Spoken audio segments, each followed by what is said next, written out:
gentlemen, we are live!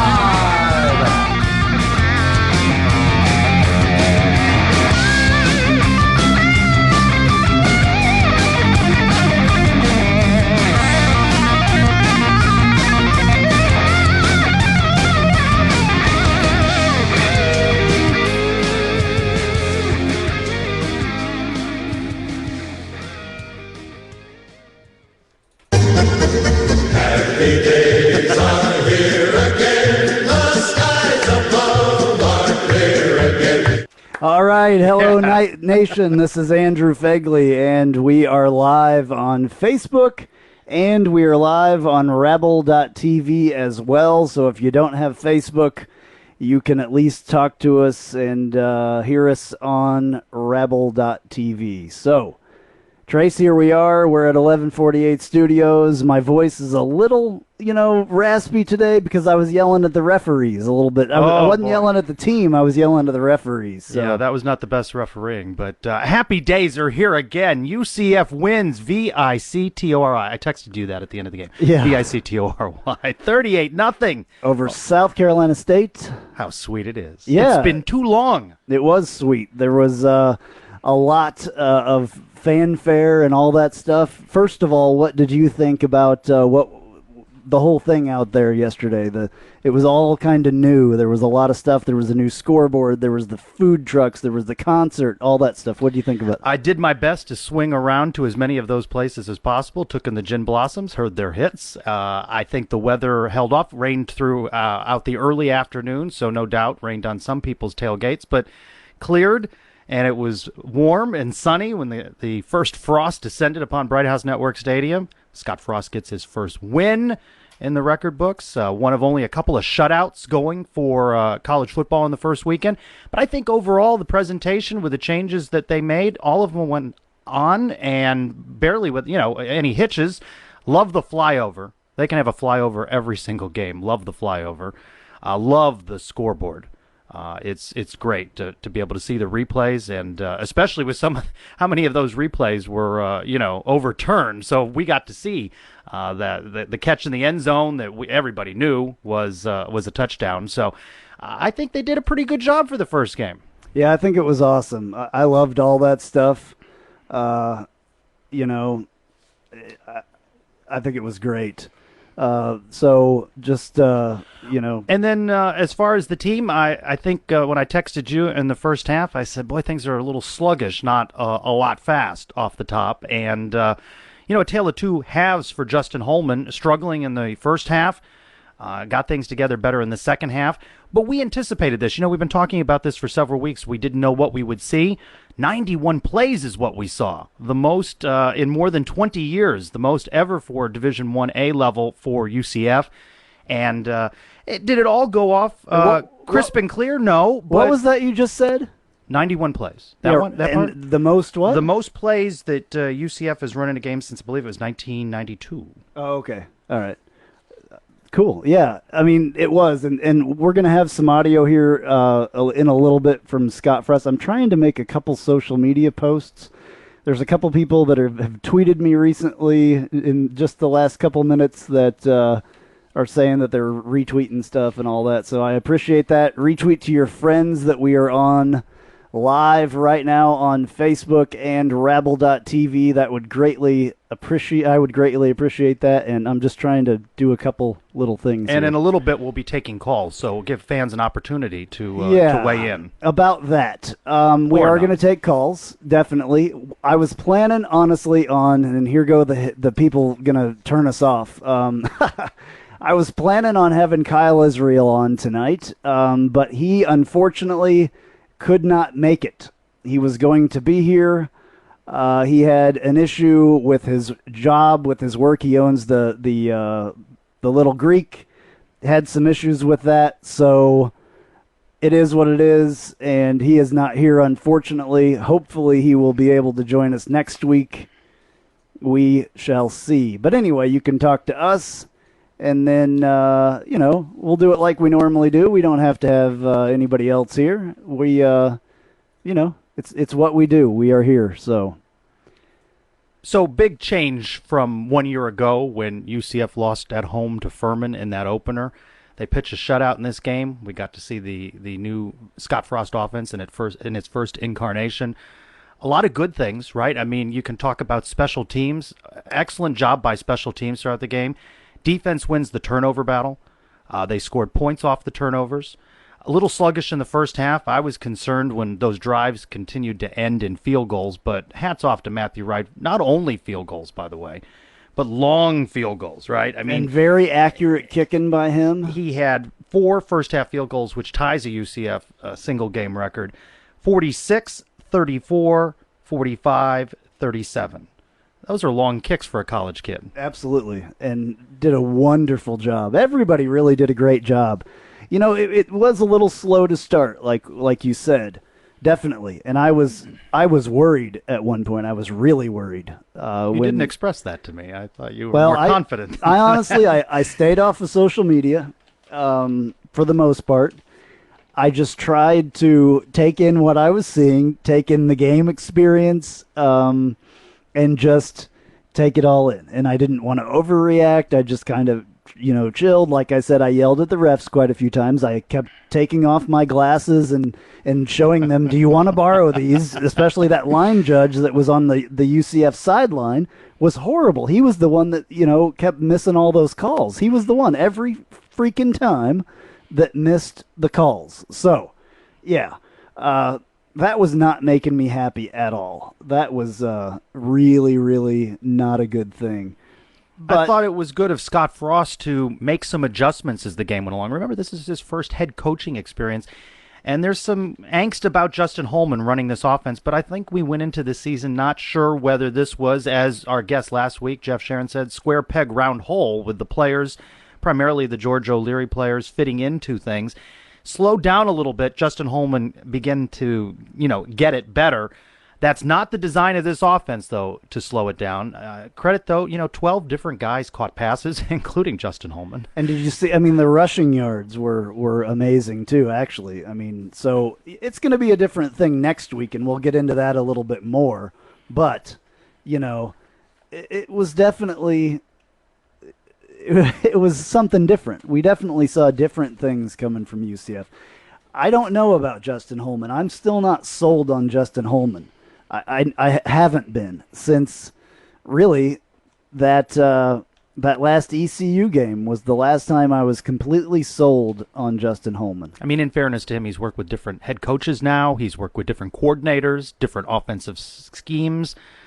I think he made adjustments. I think he can be a good tactician of this game. Is he the speediest? But, he ended up being the leading rusher, right, with 60-some-odd yards. So, he played a versatile role in the game and maybe, we'll see, their best option. Though we did get to see Nick Patty a couple of times come into the game as a change of pace, and I wonder if that may be something we see again in the weeks ahead. Right. Let's hear from Justin Holman about the slow start. Probably a little high strong at first, but once we got in at halftime, made the adjustments we needed to make, and I talked to my teammates. We came out and we got in the rhythm. Coach Frost came up to me. He told me, yeah, it was probably going to happen. It was going to be missed opportunities. It was going to be plays made, but it's about the next play. And when we came in at halftime, it's about the next half. So we just came out there, focused, and we executed. And big props to my O-line, man. They weren't frantic. They didn't panic about anything. And all my skilled players, they never complained. We just went out there and executed in that second half. Really after the first touchdown, that's when I just took a deep breath and I settled down. I wasn't so high strong. And then, on that drive where I hit Snelson, man, it just felt like I was getting back to my old self. All right, so there you have it from Holman's mouth, his self. Well, he acknowledged he made some adjustments and maybe a little amped up going into the game and had to, get his feet under him. Yeah, it's funny if you guys heard Scott Frost's audio, and we'll play that a little bit later. He said something about it looked like before the game Justin Holman was a bit too amped up and that he looked like he had drank like 11 Red Bulls or something. He was just so amped up. And I understand that from a player point of view, being really super amped up like that before a game and then going out there and just, not panicking, but just not being being so amped up that you're shaking and things happen really fast, and it just takes a little while to settle down. Now, it cannot be like that though longer than this first game. He needs to get his head together before he gets out there, and I'm sure that they'll work on that a little bit in the coming weeks in practice and stuff like that. So well, Scott Frost showed a great deal of confidence in sticking with him. I think we have seen in years past under the previous regime there with George O'Leary that sometimes he would get into the quarterback's head and make a change, and I think that's a dent to confidence. You could hear in the post-game comments from the players how excited they were. What a great pressure this is to break the losing streak, get the first win of the year. That's great for confidence. They've been hitting each other. They got to hit other people. Holman finished 14 of 28, 2 touchdowns, 193 yards. Didn't make a mistake in terms of any interceptions, so that was good. Nick Patty on spot duty there, 5 of 7 for 48 yards. That's an area where we can see the most market improvement. Tough test in the second week of the season, going to a top-ranked. Going into week 1, they're 7th. No doubt they're going to move up with Oklahoma's tumble to the Americans' very own Houston Cougars. So Michigan's going to move up a little bit in the polls. It's a tough test at the Big House. Maybe not the best barometer of how much Justin Holman can progress, but they knew what they were getting in week 2, and they just got to keep working to refine the playbook and the schemes. And they didn't install everything that they have in their minds. A lot of things that they're being thrown at that they've got to adapt to, so they don't have the full playbook. But if they can continue to progress through this first month with a non-con schedule, makes me feel better going into American play and the opportunity for this team certainly to do as we talked about. Maybe there's 6 wins on the schedule with this team now after seeing them in person. Yeah, I'm typing a message right now to our listeners on Facebook because I guess it's kind of been in and out is what people are telling me. So if you want to switch from Facebook to rabble.tv and find Knightline podcast there, you should be able to do that. It's rabble.tv, not .com, but rabble.tv. And I've been told that the feed is good there. So, total of 12 guys caught passes, as I mentioned earlier. Including the touchdowns in the second half. 37 yards to Traquan Smith, 5 yards to Tristan Payton. A lot of people got in action. I love the play where Justin Holman caught the ball. I loved that play, and we saw a couple of little gadgety type of plays that were fun to watch. Yeah, that was cool. I wasn't really expecting that. In fact, I didn't see it completely the first time. I had to look back on because one thing that was kind of weird for me, I kept looking at the video screen and watching on there versus watching on the field because it was, like watching it on TV, and it's just to the left of me. I sit in 114, and literally it's right there, and it's so clear and awesome that I missed some plays on the field because I was looking at that, and that maybe they were doing a replay or whatever, or I was distracted, just by certain things. So yes, but that was a cool thing. That was different for us. There are going to be trick plays in this offense. It's one of those things that happens. That was a double reverse and a wide receiver throw, which is interesting. And they did have him on the post game, Tristan Payton on the post game, but I wanted to concentrate more on Holman, and I have Shaquem Griffith and Shaquille Griffith as well. For clips. We have to talk about the defense at some point here. The defense. There were some good Let me tell you one thing. I have to say this, and some people are going to say that I'm sucking up or whatever.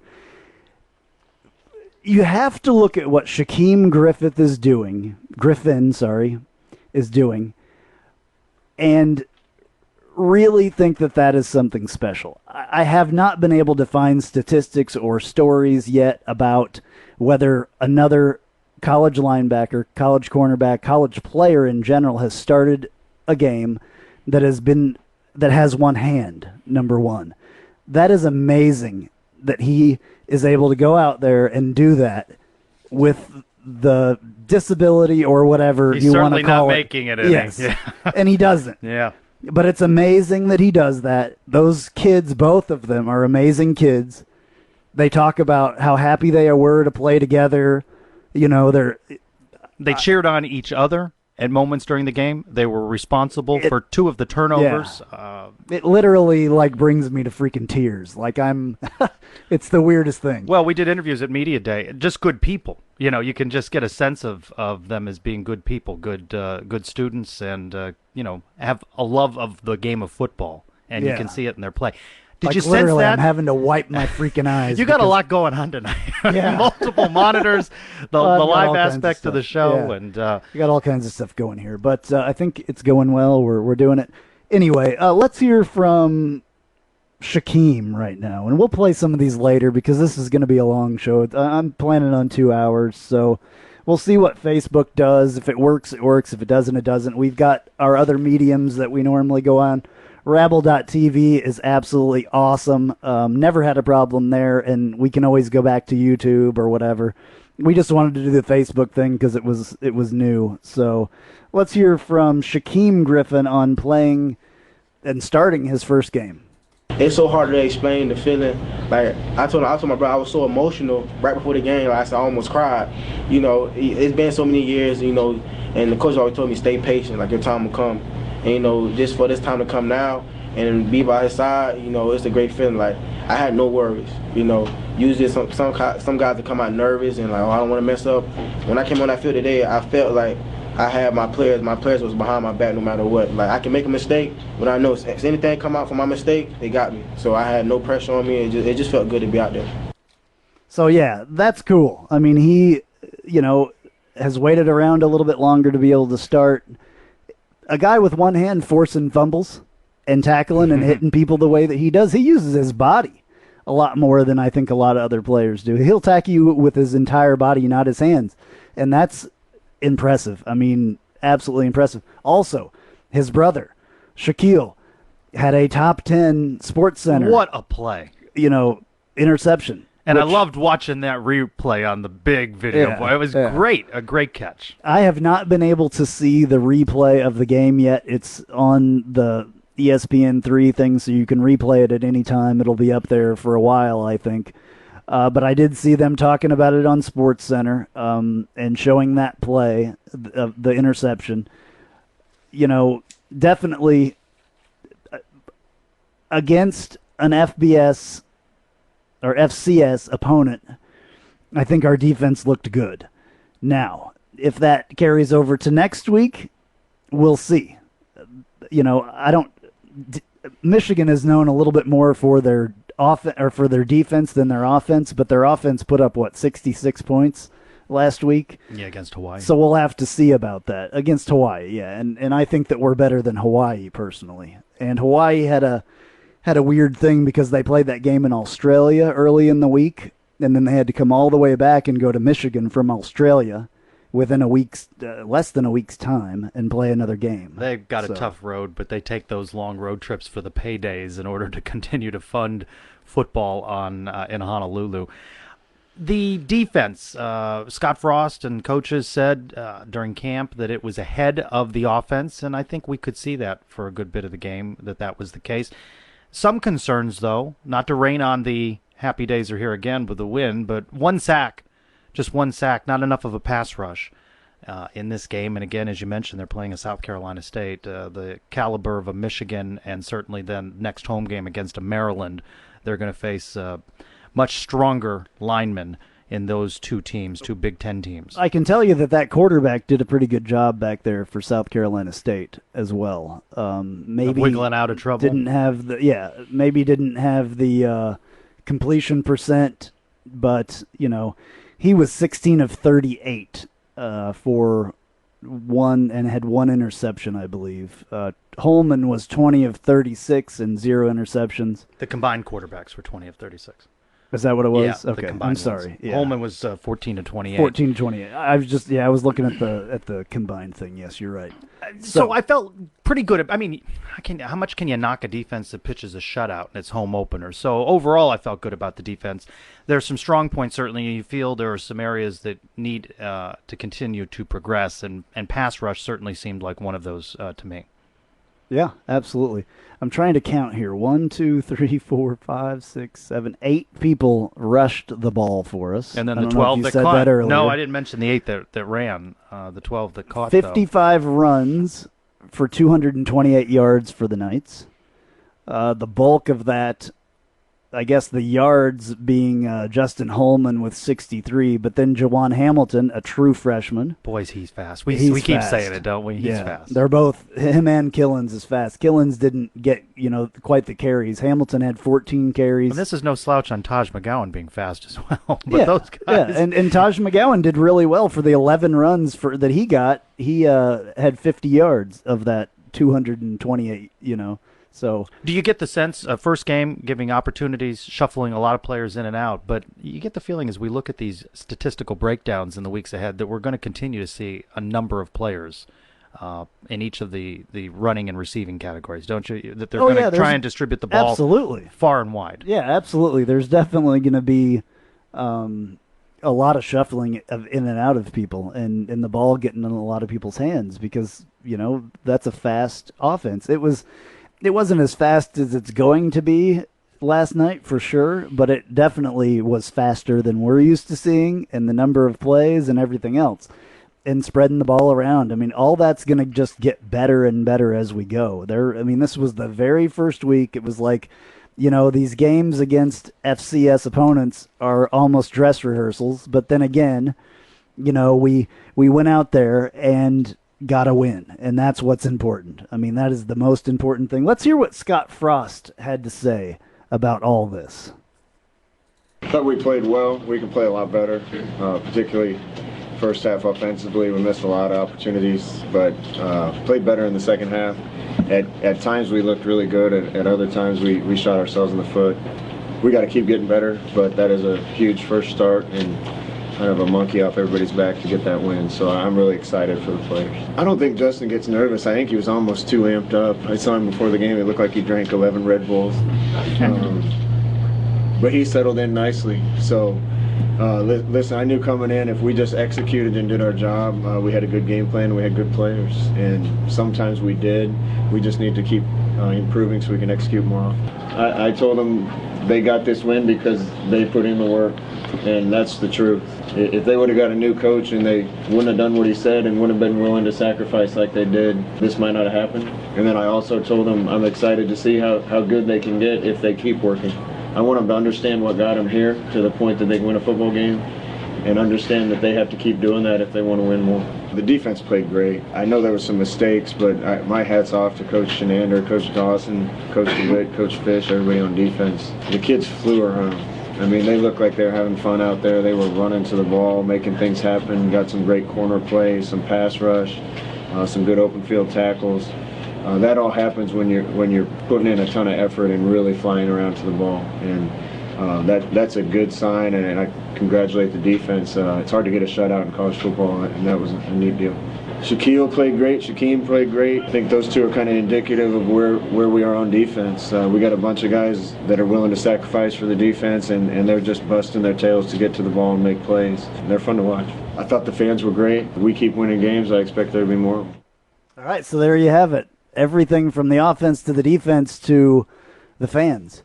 And if we keep winning, there's going to be more of them, he says. So yeah, more on, I compiled during the game. It's funny, since joining the podcast, I take notes during the game rather than just watch the game, so I'm better prepared. Yeah. I've got several things in that good category for this game. All right, homage go to for my it. friend Ken, who keeps a good, bad, and ugly when he covers the Orlando City Lions. Go for it. 2 rushing touchdowns. They had 4 all of last year.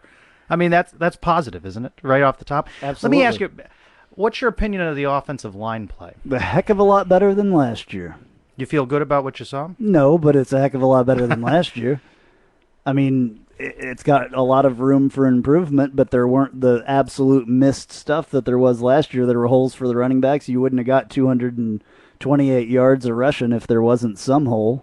So we'll see. Next week, I keep referring to this, but next week is really going to be a test. Michigan could be ranked number 4 probably. Some people saying they're going to win a national championship. Yes. Maybe even 3 by next week with the people that have fallen out of the top, 25. So I say 4 probably. We'll see when that comes out. I'm not sure exactly when that comes out. But anyway, I think we're going to see this whole thing really, we're going to see what it's made of a lot better next week.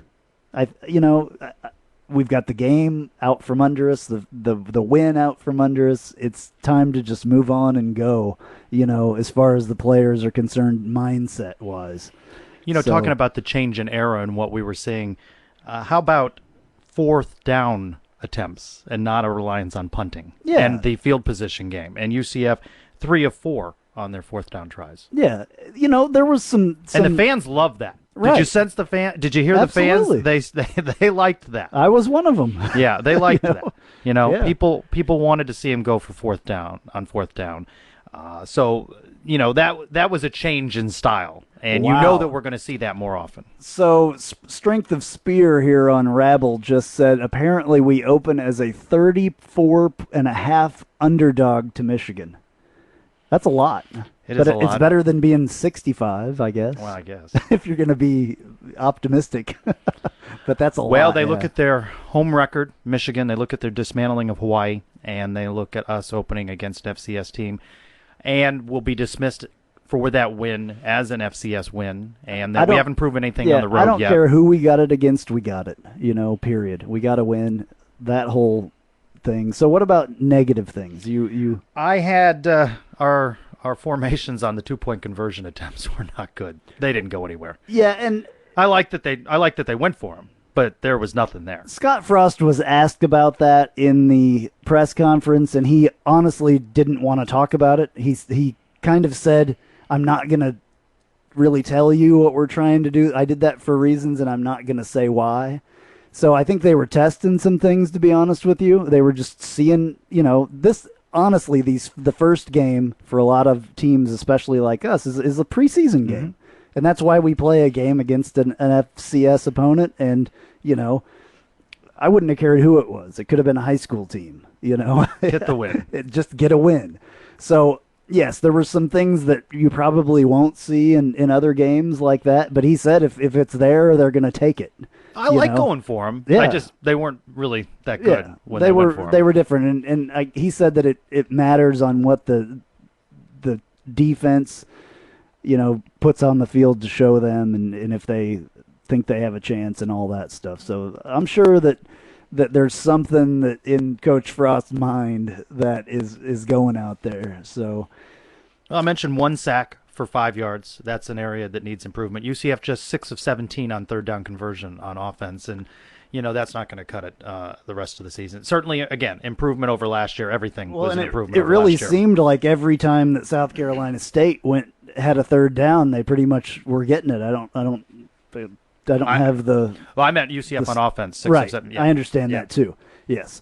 That too, yes. Our third down was not so great, but their third down percentage, I think, was pretty good. So, what do you think about opening the phone and having some callers? Do you think it's time to do that? I've still got some clips that we can play later on and stuff like that. So throw it open, see who calls. I would love for people to start calling. The number to call is 407-205-7427. 407-205-7427, and you can do that now, and we'll talk until we get our first call here.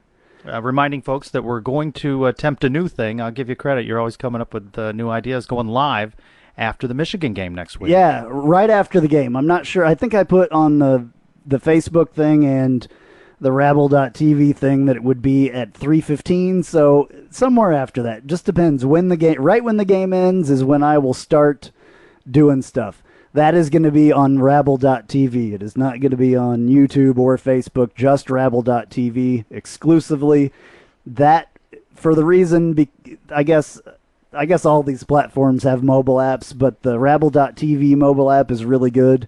You can listen to that, if you're driving in your car, if you're sitting at your desk, you're working on a Saturday, you're mowing the lawn, you're running, sitting on the couch, whatever, on your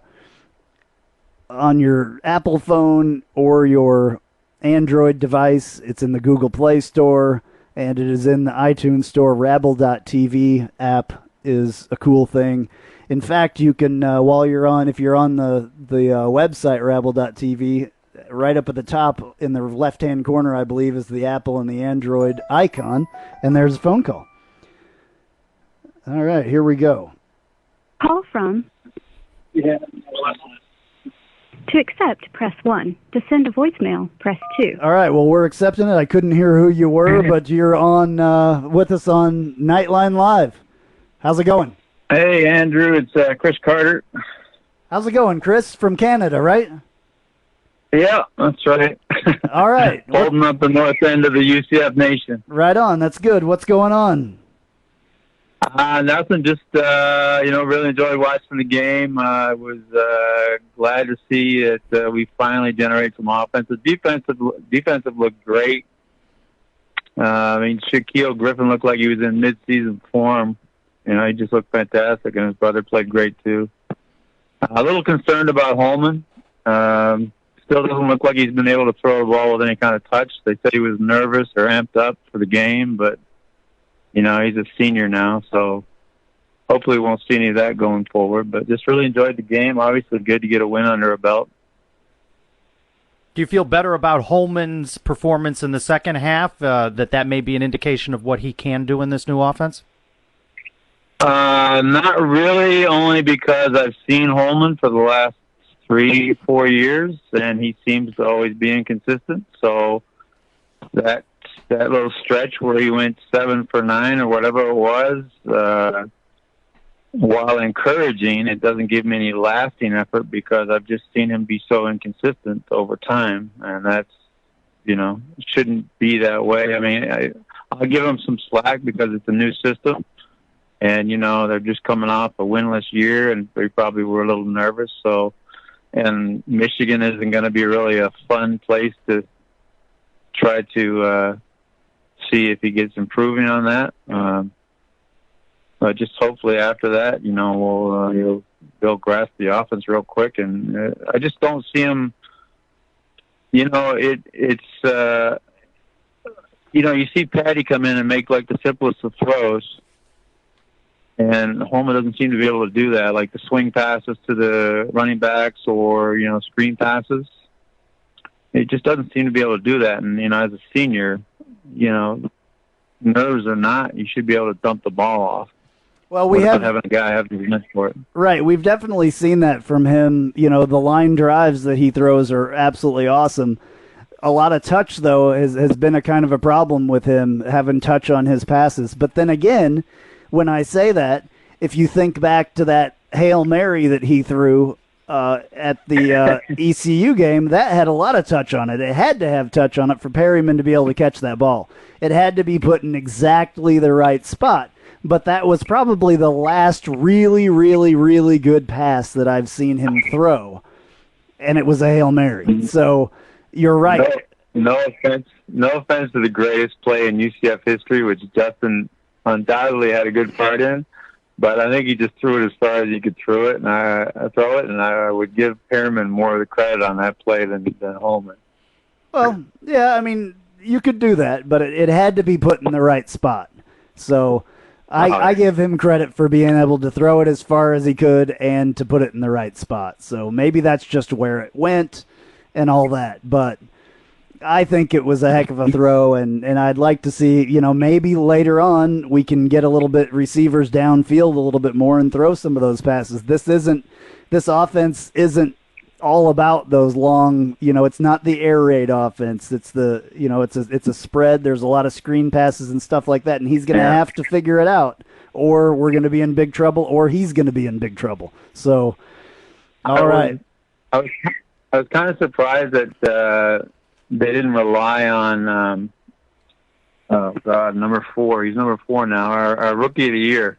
I can't believe I blocked his name.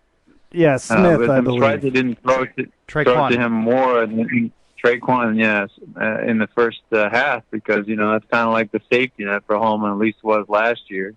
Well, he led with the most yards of all the receivers, but it wasn't that much, 65 yards, and I don't think I don't think they even had a catch until late in the second quarter, I don't think. Well, they weren't throwing it so great either at that point either, so until that point. So the other thing is you have to the other thing is you have to understand with him, he's the one that everybody knows is the star wide receiver, so he's got more coverage on him than anybody else will all year long. He's the target. He's the one that they want to shut down. So if there's a corner and a safety that are able to shut down a wide receiver, he's going to be the one that they shut down. So yeah, that's very true. Very true. All right. Well, thank you for your call very much. We appreciate it. I hope you keep listening, and we will talk to you again soon, okay? All right, man. Sounds great. Love the podcast. All right. Thank you very much. Hopefully we'll talk to you next week on Saturday. Yeah, go Knights. All right. Charge on.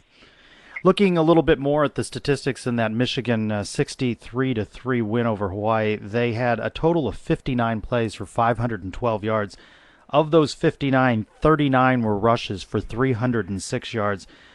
Compact passing game, 17 of 20 for 206 yards. So gives you an indication of what we might expect to see.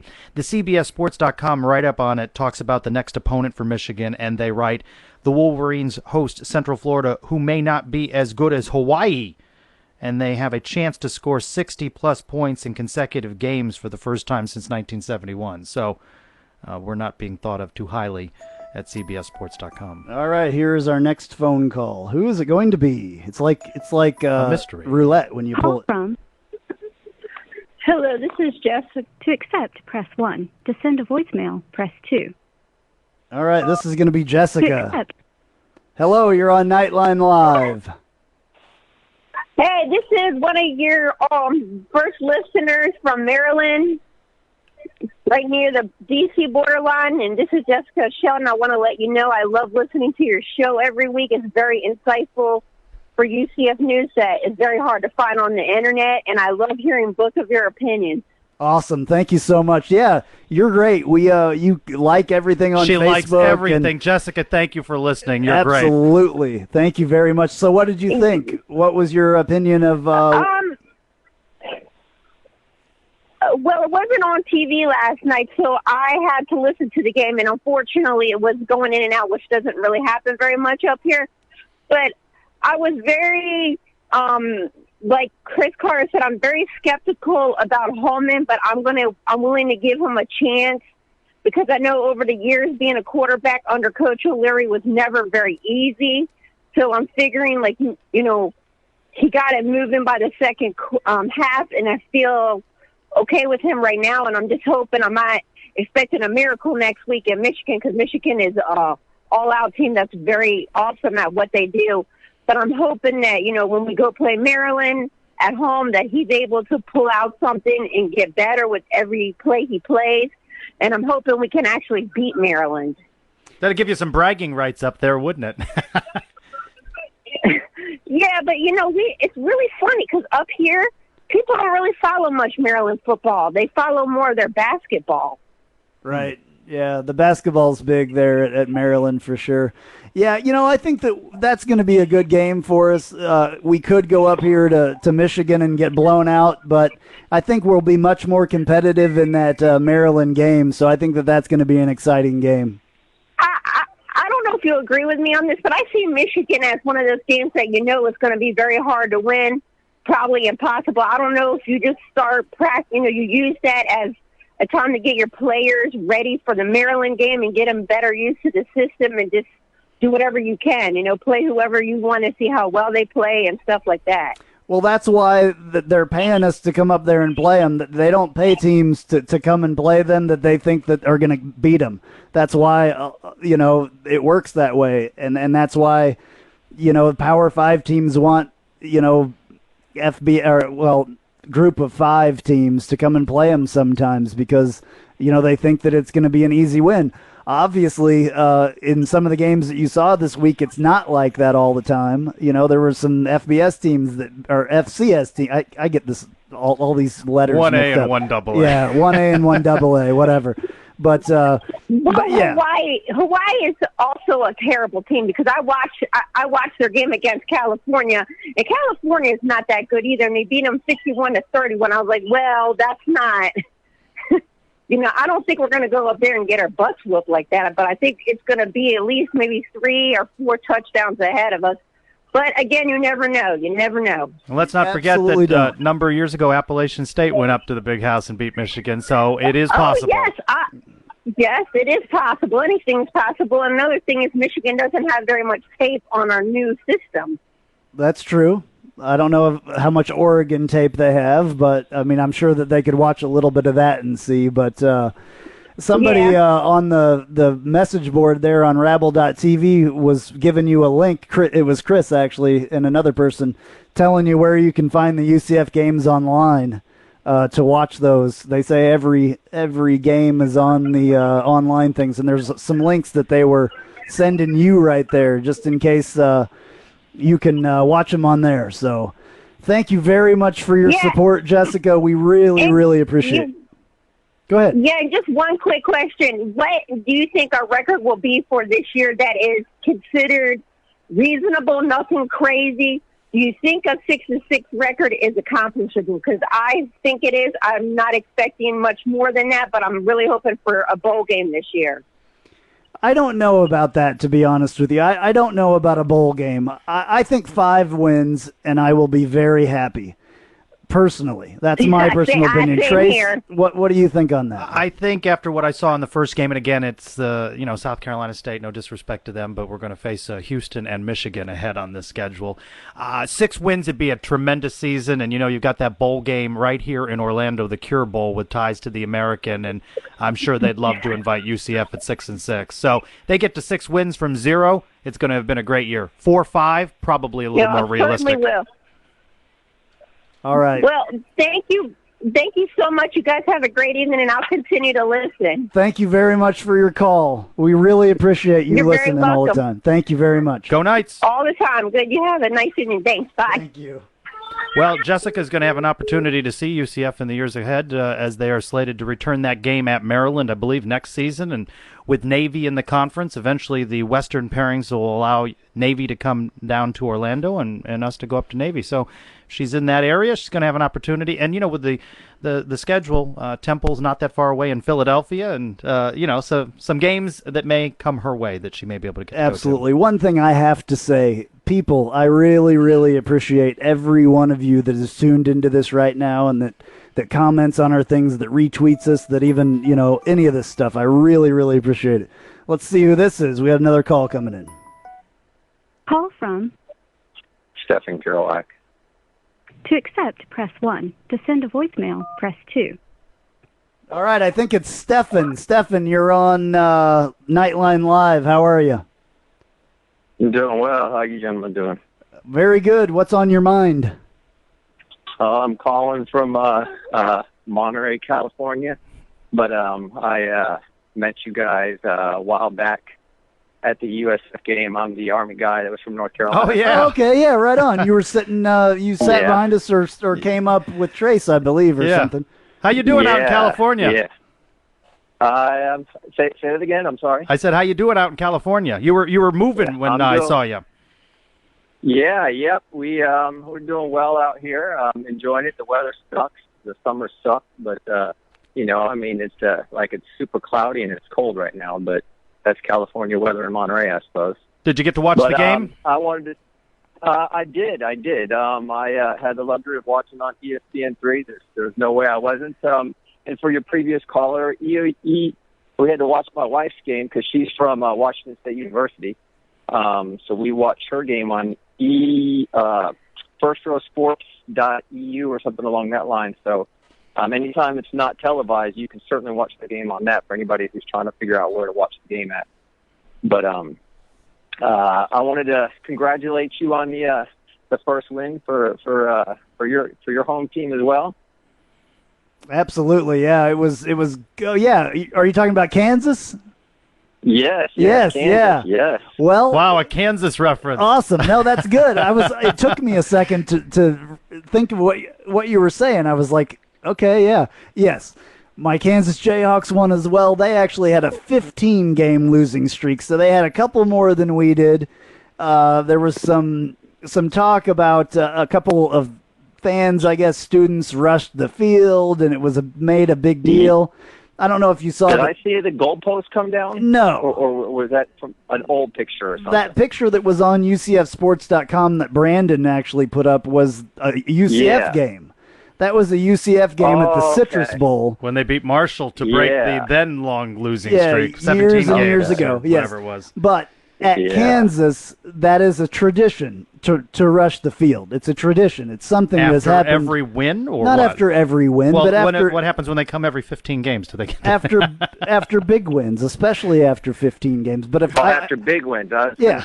I was hoping that you guys weren't trying to make a tradition of going winless so that you could rush the field. No, absolutely not. But I will tell you, if they beat K-State or something like that, I remember one of the last times it happened, they beat Nebraska handedly, and, the fans rushed the field. It's not hard to rush the field there. The step up from the field into the stands is like 3 feet. It's not like jumping over a wall at Bright House Network Stadium. So it's just one of those things. They did not tear down the goalposts. I guess the announcer was, on the PA telling them to go back, think about the tradition of our team and all this, whatever. I think it's great that they did that personally. So whatever. But yes. We both nixed the goose eggs off the board, so we'll both start fresh. It's a new season. We're both 1-1 or 1-0, so carry out that momentum. Hopefully. What'd you think of? What'd you think of the Knights? What did you like? I'm kind of torn. I definitely very happy with the defense. They were attacking the ball. There was definitely a lot of movement. They were flying around. It should be on. That's probably one of the chief complaints that I had from last year and other years. It just didn't seem like everybody was attacking the ball. You might have one or two guys that were going after the guy with the ball, but it just seemed like everybody was swarming in on the ball. So I was really happy with the defense. The offensive line seemed pretty porous. I was kind of disappointed that they were able to get a lot of penetration to Holman. One of the things that really bugged me was I know Holman's a senior, but he was making a lot of mistakes. First game jitters. He did a lot better in the second half, but in the first half, I believe he had somewhere around the mid-30% completion, and then in the second half, he had in the mid-60s. He did improve, but that improvement still wasn't anything spectacular. But I really, really liked the way our defensive worked. I thought Patty did well when he came in playing with the ones. He had the opportunity to play with the twos, and I didn't seem like his production was quite as good, but they didn't have him pass. They just had him run. So I was surprised that they didn't try a little bit more passing effort when they put in the twos. But overall, I'd say that I was happy with what I saw, but I wasn't. It wasn't anything, I guess, that I wasn't expecting to see. I thought that they would play a little bit quicker, just from what I was hearing, and I was noticing the clock, and it seemed like they were Holman was snapping the ball with 10 to 15 seconds left. So, I don't know what a fast pace is, but I think I remember Oregon does somewhere around 20 seconds, 17 to 20 seconds. So I would like to think that we're going to pick that pace up, but it was the first game. Yeah, I think that'll pick up, like I said, being the first game and not being totally sure of everything that was going on, and then the slow start especially. I think that's definitely going to pick up. So what do you think, Trace? Yeah, tough test, though, with Michigan, and it's hard to go from FCS South Carolina State to the big house in Michigan. I don't know how much improvement we see from week 1 to week 2. I really have my eyes on that Maryland game. Would really love to get the home win versus Maryland, and that could be really a big, sign that this is going to be a much, much improved season. But Maryland's week 3, so Michigan comes up next. Let's just continue to see improvement and them continue to work the offense.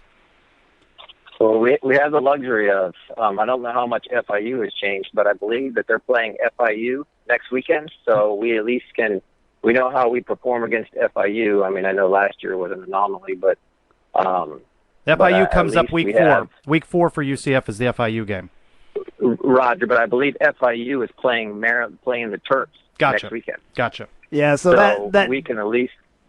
Yeah, we could definitely see what's going on with them for sure during that. So, yeah, and they. Yeah, I mean, if they're competitive against the Terps, that would bode well for us. I would hope. Right, they got pretty shellacked by Indiana. I watched a little bit of that game because it was a Friday game, and it was one of the only games that was on. So at the time, yeah, that'll be interesting. That would definitely will be one to watch between FIU and Maryland, just to see what's going on there, and that would be a good way to see that. So, thank you very much for your call, man. Thank you for listening. Dude, I look forward to your guys' podcast every week. I appreciate you guys pushing them to me so I can listen. I get excited because I love UCF football. I love hearing about UCF football, and for anybody that's willing to talk UCF football, I want to listen to. So you guys keep doing good things, and I'll keep listening. All right. Sure. Thank you very much. We really appreciate it. Thank you for your call. Go Knights. Hey, no worries. You guys go Knights. All right. Cool. So yeah, Maryland, Canada, California. Yeah, we've got all kinds of stuff. We got people everywhere, and I think that's one of the greatest things about a podcast or whatever. We're a lot more than a podcast, though. We do the stuff on YouTube. You posted the Q&A with Sean Beckton. End of the week. We did the Overtime. If you still haven't seen that, we did a UCF football preview called Overtime on YouTube. We're going to start doing the live show starting next week, the live post-game show. So there's a lot more than just the podcast, and I hope that you guys find all of that stuff. The phone is open now, though, 407-205-7427 if you want to call us. And I still have some post-game things to play. I never played Shaquille Griffiths, and there was another Holman one that I could play at some point, too. I didn't talk about it in the good, the bad, and the ugly, but the crowd announced at 36-60. Amongst that was, wish they'd have done a little more fanfare for this, was UCF's 5 millionth fan to watch a home game since the program's inception in 1979. So since they didn't identify that fan was me. Oh, okay, cool. Right? Yeah. Or me. I mean, I don't know. Yeah, it could have been me, too. I wish they would have made a big deal out of that fan, though, and showed who the 5 millionth fan was up on the That's Jumbotron. true. Yeah. I think there was a little bit of a missed opportunity. I kind of didn't have a good feel for the crowd going in. To my knowledge, they never announced a season ticket count. All kind of deals were going on, Seminole County public employees and things like that. A lot of folks said the 0-12 certainly was a factor. It rained a little in the afternoon, but the weather cleared. The students turned out. The loyalists turned out. Not many from South Carolina State. They brought as many as you would expect them to, but it didn't seem like they dragged in anybody new for this game. And I thought with the first frost and the new era, all those people that said they'd never go to a game with George O'Leary and 3 runs up the middle, where were all of those folks? That's true. I do think that the weather that was earlier in the afternoon kept some people away. Yeah, 7 o'clock those start on a Saturday night. They tried to position it. They had the concert. There were people out there for the concert. I don't know what they paid to have the Gin Blossoms, but it's not like they had thousands of people out there at Iowa Plaza to watch it. I just thought that with this Big 12 push that there would be more people out. And Maryland will bring more fans than South Carolina State. But I just thought when we were talking about it last week, we were saying maybe a crowd in the 40s. And even though it was higher than the Cows and Cincinnati and UConn for each of their respective home openers, just now would be a good time with all this Big 12 push, to have a sellout or to have near a sellout. You're right. I agree with you. So where 100%. were the fans? But I agree. I mean, yes, I do think that like I said, the weather had something to do with it. The student section looked pretty good. I mean, it wasn't. And they stayed. Full. They were. I thought they were there fairly early, as opposed to their showing up all throughout the first quarter. It blows me away about how many people actually leave the games. In the third quarter, the fourth quarter, even earlier than that sometimes. And yes, I've done it. I did it last year a couple times just because I couldn't, my emotions could not take it anymore. I left some of those games last year. I did. I'll admit that. Bad losses. This was a good win. Right. Stay. Yeah. And people are like, oh, we're ahead. We're going to win. It's, 35-0 or whatever. I'm leaving. I don't know. Stick around. You never know what's going to happen. Some of that garbage time football is good stuff. I love and they're some of trotting that out stuff. players. Yeah. You get to see some players. That you haven't seen. In fact, I believe that Jordan Akins came out for the first time in that time. Yeah, we frame, saw him. and had a good catch there, and that was nice to see him back. They tried to connect to the tight end more than they were able, and some of those were certainly Justin Holman's responsibility there. A couple of callers so far, not so big on Justin. Yeah. He hasn't won anybody over, and as we just heard, senior, he's played some football now. I don't mind that he's a little amped up, but he's got to have it together a little bit better. All right, we are ready for our next caller, so somebody should be dialing right now. Well, I know it's weird because we only have one phone line, so if you dial when somebody else is calling, it's only it gives you probably a busy signal or a voicemail or something. I apologize for that, but on the Knightline budget, we are that vast Knightline budget. The vast Knightline budget. Maybe some people could go to our one of our pages on our website. You can donate if you want to. Donate so we can have a phone that. Yeah, I can get a phone system put in. That can take more than one caller at a time. I'm working up some stuff, I'm trying here. I've got another phone ordered, so maybe I'm trying to work. Maybe next week I'm trying to get it. So next week, Trace, you're going to be in Michigan. I will be. For the live post-game show. I will call you from there. So I had to order another cell phone to make, and I have to somehow do a mix with my audio mixer here to make everybody be able to hear each other. There's a lot of things that are kind of difficult here to do. Not that I don't know what I'm doing with all this stuff. Obviously, I do, pretty well. But some of it can get pretty creative. You're sometimes. the MacGyver of the technical. Yes, You've got some of rubber it can band definitely, and paper clips, and you got it all put together here. Yeah, it's 4 cables per phone to wire them in, and yes. So we'll have another one next week. So hopefully that'll work. We talk a little bit about the American. I watched a good bit before I went out to the game. Houston just destroyed Oklahoma. Boy, Houston looked good. And they may, in fact, it's possible they may be the best team we play this year, even more so than Michigan.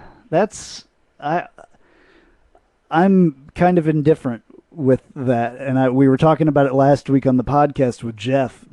I don't know if that's a good thing or a bad thing. Well, I was with you that I didn't want them to win. I certainly know it raises the profile of the American in the same way UCF did in its win over Baylor to give it that high profile. But I don't want to give Houston any more oomph in this Big 12 discussion. I know Jeff is dismissive of that. He thinks it's in a couple other categories, and this sort of thing doesn't matter. But I'd rather they not win that game.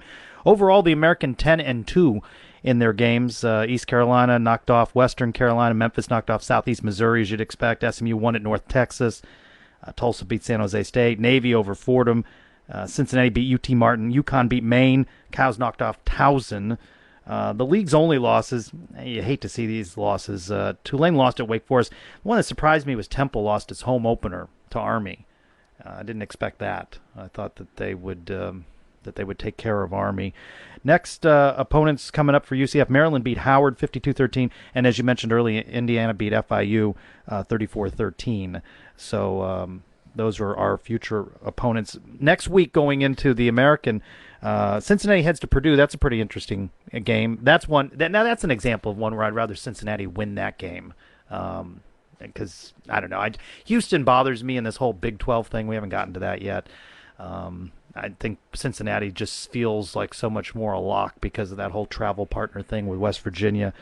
North Carolina State's at East Carolina. One league game, believe it or not. The league play kicks off with UConn at Navy. So there's an American game in week 2. Speaking of Navy, this is really weird. So their 4th-string quarterback was sitting in the crowd for the game because he I guess wasn't feeling good and was the 4th-string quarterback, so he wasn't dressed. So he's sitting in his military uniform, in his Navy cadet uniform, in the stands. And their 1st-string quarterback went out pretty quick. Their 2nd-string quarterback had to go out, and they didn't have a 3rd quarterback dressed. So they went into the stands. They sent somebody up, an assistant or whoever, and was like, "Dude, you got to get in the game like right now." Where was the third quarterback though? Injured or sick or something. So he was the dude in the stand. Should have moved up to 3. Yeah, well, he probably is now. He's in the because, stands. Yeah. So they went into the stands and got him and took him back to the locker room, got his uniform ready, and trotted him out there, and he played. So I think that's pretty cool. That's a fun story. It's weird, but I guess it can happen because of the fourth string, and guys not playing, So, but back to the Houston thing. It's great that they did that. It's great for the American. It's great for them. I don't know how good it is for us. Yeah, though. I agree. I agree with you. We have beaten Houston like crazy a lot of times. Some wild games. We have very wild games. You never know. It's almost a rivalry game. You never know who's going to win that game in the years past. Our record with them, I think it's 5-2. Somebody was telling me. I don't have it right in front of me. But and it was a fairly close game, remember, last year. And then Houston had that burst right at the end of the first half. But we hung with them for a while at home. But wasn't it like 55? Yeah, then it was all. Yeah. Then it was done for. But for a while we were hanging with them. Right. Yeah. And what would prove to be George O'Leary's last game, wasn't it, Houston? Yes, it was. So, yeah, Chris says Houston. He thinks Houston will go undefeated this year. And if Ward Jr. stays healthy. Ward Jr. is now in the Heisman talk, which is pretty interesting. You beat Oklahoma. Can you imagine if there was a Heisman Trophy winner from a group of 5 school or a, American school? That would be interesting. You never know. Scott Frost has had something to do with some Heisman winners in the past, so maybe he can make one here. Maybe it's Mackenzie Milton. Maybe it's Juwan Hamilton. Maybe it's Adrian Killens. I like how you're thinking. I like how you're thinking. Well, you never know. I mean, all it takes is one of those guys, just ripping through everybody and looking better than everybody else and being able to win the games. So you never know. Well, the latest, it seems like it's a regular feature for us, but there's something that seems to change, or rumor-wise, on the Big 12 expansion. That latest, though, was ESPN reporting the Big 12 had narrowed its list of contenders for expansion, and UCF still on that list, of course. On the outs, some of these, I don't even know why they were on the list. Arkansas State. Yes. As the world turns. Sorry, I had to do it. You can play that anytime on this topic. I like that. Arkansas State out, Boise State, East Carolina, Memphis, New Mexico, Northern Illinois, San Diego State, UNLV, reportedly on the outs. Sure, Memphis is not too happy about that, as they thought they were in the mix. And now Big 12 officials are expected to meet with UCF and the other finalists as the Big 12 presidents get together for a meeting. They've asked for an in-person presentation. Still in the running, apparently, if these rumors and various reports are to be believed. Air Force and BYU, if they're going to take 2 from out west. Right. Cincinnati, we know what they bring to the table in terms of their proximity to West Virginia. Colorado State, to me, has always seemed like a wild card in there, like they're being paired with BYU if they were going to take 2 out west. Right. UConn's biggest threat would seem to be Cincinnati if they're going to look at those 2 programs. Houston, as we well know. I thought it was interesting they threw Rice and SMU still in there, and that just seems like that's playing some politics with the state of Texas, that they're still on the list. Right. The Cows are still on the list. And the old Southwest Conference. Yeah. They're trying to... Yeah. So Houston, Rice, SMU, the Cows over in Tampa, and Tulane. So no surprise that they cut the schools that they did. No surprise of the ones, I guess, a couple surprises. Rice, Tulane still on the list. That UCF is still on the list. But you feel like if they were to do American Idol here, where they're going to narrow down again, that we'd be in this next group. And it's still that question of, do they expand at all? Do they go 2? Do they go 4? I'm so tired of this conversation, it's not even funny. Here, hit the music again. Yeah, well... Or how about we hear from a player? But that's where the latest is on that. And, yeah, but our fan base is, they're dialed in on it. And yeah, they care about it. I understand. I mean, I'm sure there's some other people that are sick of hearing about it, but it's just either do it or don't. Have us or not. and get it over with. Like, I don't know if this is helping the whole situation or making the situation worse. Personally, I think it's making the situation worse. I wish they would just make their mind up and do it instead of dragging everybody through whatever they're dragging the speculation, the whole thing. I mean, I don't see. It brings them attention, all the rumors. Yeah, I mean, I guess as far as that goes, it definitely does bring the Big 12 into the conversation of speculation. You know, back to where you and I are on point about it. I'm not sure I really wanted Houston to beat Oklahoma. But if you're those other Big 12 schools, do you really want Houston to have that rich recruiting territory? Do you really want them to have that? Well, Chris mentions it right here. Chris Carter, former UCF player that called us a little while ago, mentions it right here on Rabble. By the way, most Houston fans feel that whooping Oklahoma actually hurt their Big 12 chances. I mean, there's an equal argument there. Yeah. Don't you think? I mean, as we know, Kansas is in that league. Kansas State. Why do they want a Houston in there? Why would, Oklahoma? You think Oklahoma's chomping at the bit to get them in there? I think we've talked about this before. Maybe somebody can look this up, Chris. Chris in Canada. He already confirmed that we're 5-2 versus Houston. Chris is our international fact checker. Yeah. Were they part of the Southwest Conference at one point back in the day? We looked that up one time. I don't think they were. No, right? Houston. Houston. They weren't.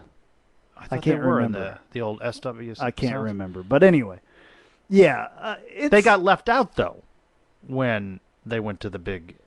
When those teams moved to the Big 12, I think is when they got left out. Yeah, and so did a bunch of the other ones. Which is interesting. I'm sure there's Texas politics involved in that one, but the fact they got left behind once is interesting. Yeah, and it was a big city then too. Who knows how long this continues for them as well? And during that game, all the commentators on the football game could talk about was how their coach will be gone if this continues at Houston, if they continue winning, Big 12 or not. Well, they're paying him big money though, so he doesn't have as much a financial. But they said that he was pretty much involved in. He could have been the coach for South Carolina this year. He could have easily gotten that job. He probably easily could have gotten any of the jobs that were available. Almost any job he wanted. Right. Coming off the season. And then after, the last two games, beating Florida State and now beating Oklahoma. That's a pretty good last games, isn't it? Yeah. And so he could pretty much have any, job that he wants after this season. So Stetson 1883 says Cincinnati's a lock and UCF gets added. So that's good. Whatever. Keep saying UCF gets added. That's what I want to hear, I guess. I still agree though that let's dominate the American. Let's enjoy where we are. It doesn't mean we can't want more. We need to dominate something, but we haven't dominated anything for a while. Let's win the games that are in front of us, and we can say that we did dominate South Carolina State, though. That's correct. It's a win, and it does feel much, isn't it? Today so much was better. Such a better day. It was brighter and sunnier today for a while. The air was cleaner. I left my UCF flag up all night instead of bringing it in. It's still up. That's good. There's a light that shines on it. It's okay. But yeah, whatever. It's a much better day. In fact, I want to play this again because this makes me happy. Happy days are here again. The skies above are clear again. All right. Somebody probably, I'm going to get a letter from a lawyer from some dead guy for playing that. That song dates back to like World War II. I know. I'm going to get a letter, though. I'm the kind of guy that'll get a letter. We didn't have that. Music license rights to I don't song know. From the 40s. Some family members probably got it for sure. All right, so who haven't we heard from in those we sound still bites? have a Holman clip, and we still have a Shaquille Griffin clip. Let's hear about Shaquille Griffin's interception. When I seen it, I actually was surprised he threw it. And once I seen the ball in there, I was like, all right, I'm going to tip it. He ain't going to try to find it. And as soon as I tip it in there, I just seen it. And, I dove for it and I made the catch. And then I went to one of my teammates. I was like, would you believe me if I told you I dreamed this play last night? He was like, honestly, I would. I said, I promise you, I dreamed this play and it happened. And, I made a play just like that in practice. Our main thing is, he said, take chances, go for the ball. And that's what I did.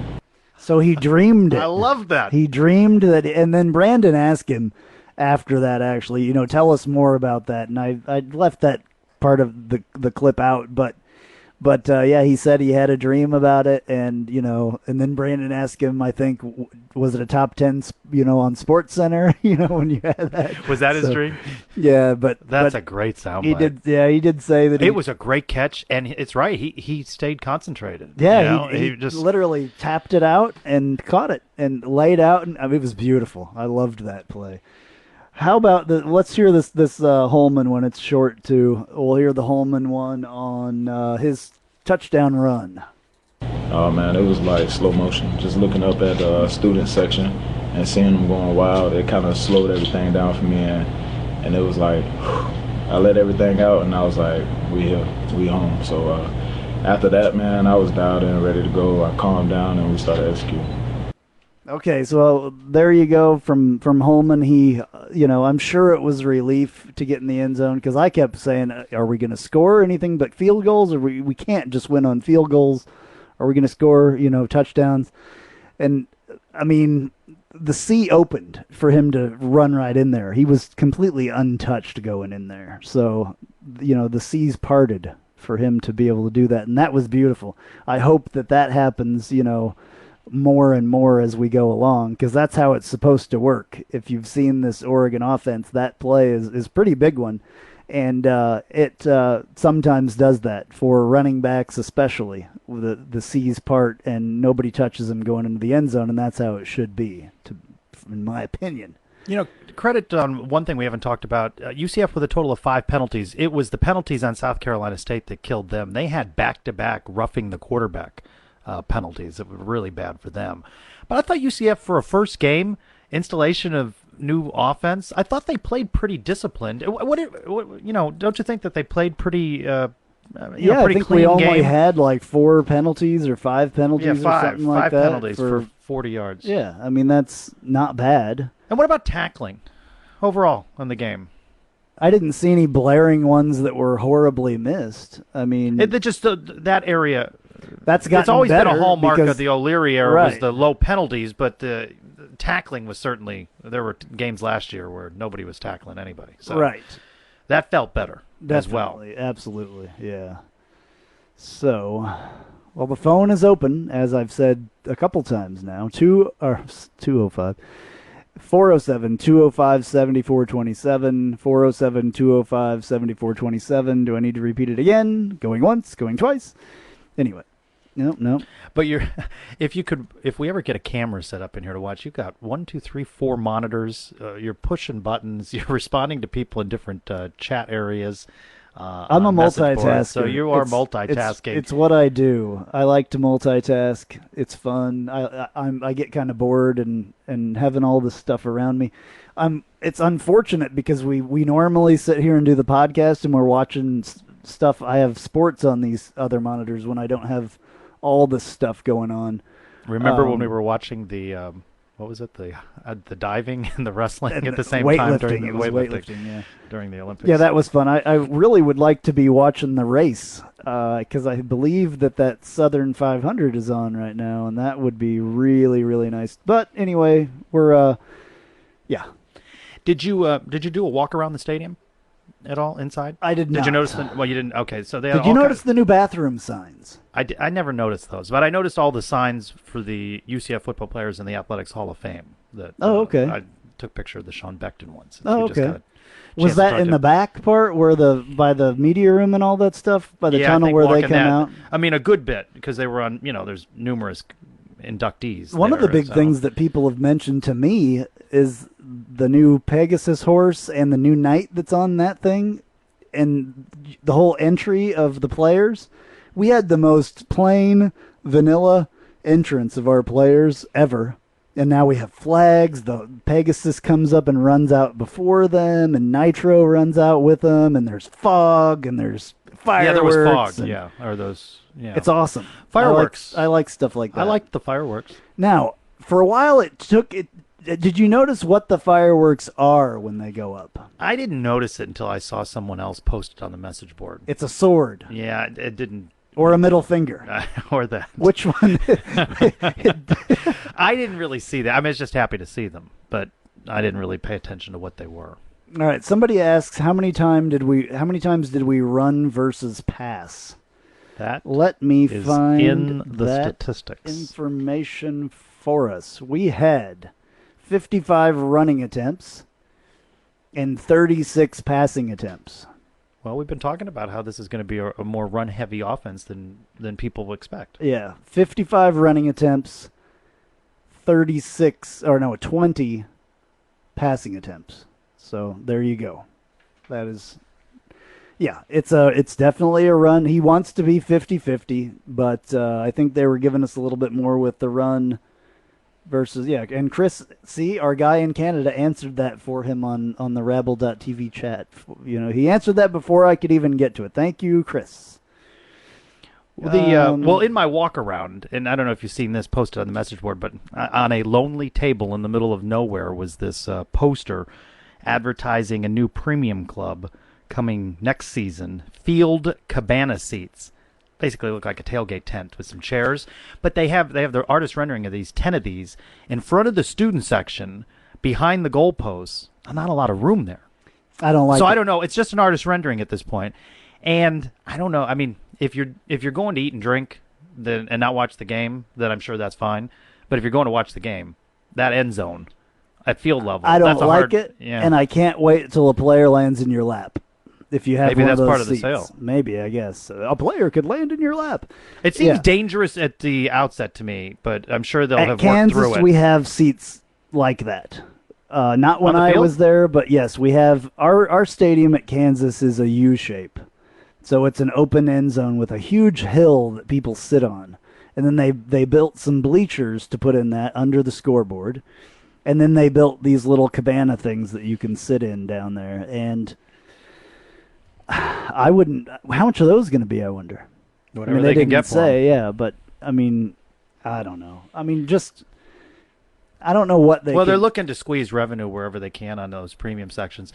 I remember having a conversation with then Associate Athletic Director Zach Lassiter, and he was talking about how most programs in the country have demand in two categories: at the high end of the donors and the donations, and at the low end, the cheap seats. He said UCF was unique in that there was only demand in one area, and that was at the highest end of the donation level and those premium seats. That's what led to the creation of the cabana, is that they wanted to place more people that couldn't get into the towers. So this looks like another opportunity to put revenue in. If they're going to continue to struggle to fill the seats in the other end zone and in some of the corners, it seemed like that's some places they could carve out to put something. Yeah, I wish I could put a poll up here on the Rabble.tv chat, because everybody right here is saying here's the comments about the cabanas on the field. Field cabanas below the student section sounds like a recipe for disaster. Cabanas on the field, artist rendering tacky South Beach look, don't like it.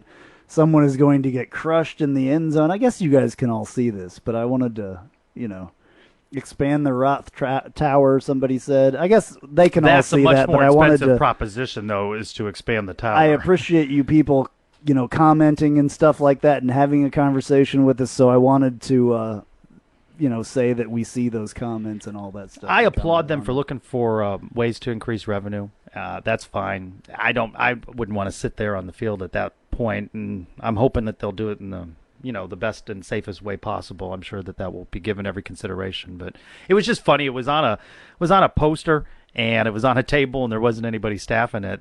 If you had a question or what, it just looked kind of lonely over there in a part of the stadium. Yeah, we'll see about that. What else from yesterday was worth pointing out here? I did like the moment of silence for the Pulse victims. That was pretty cool.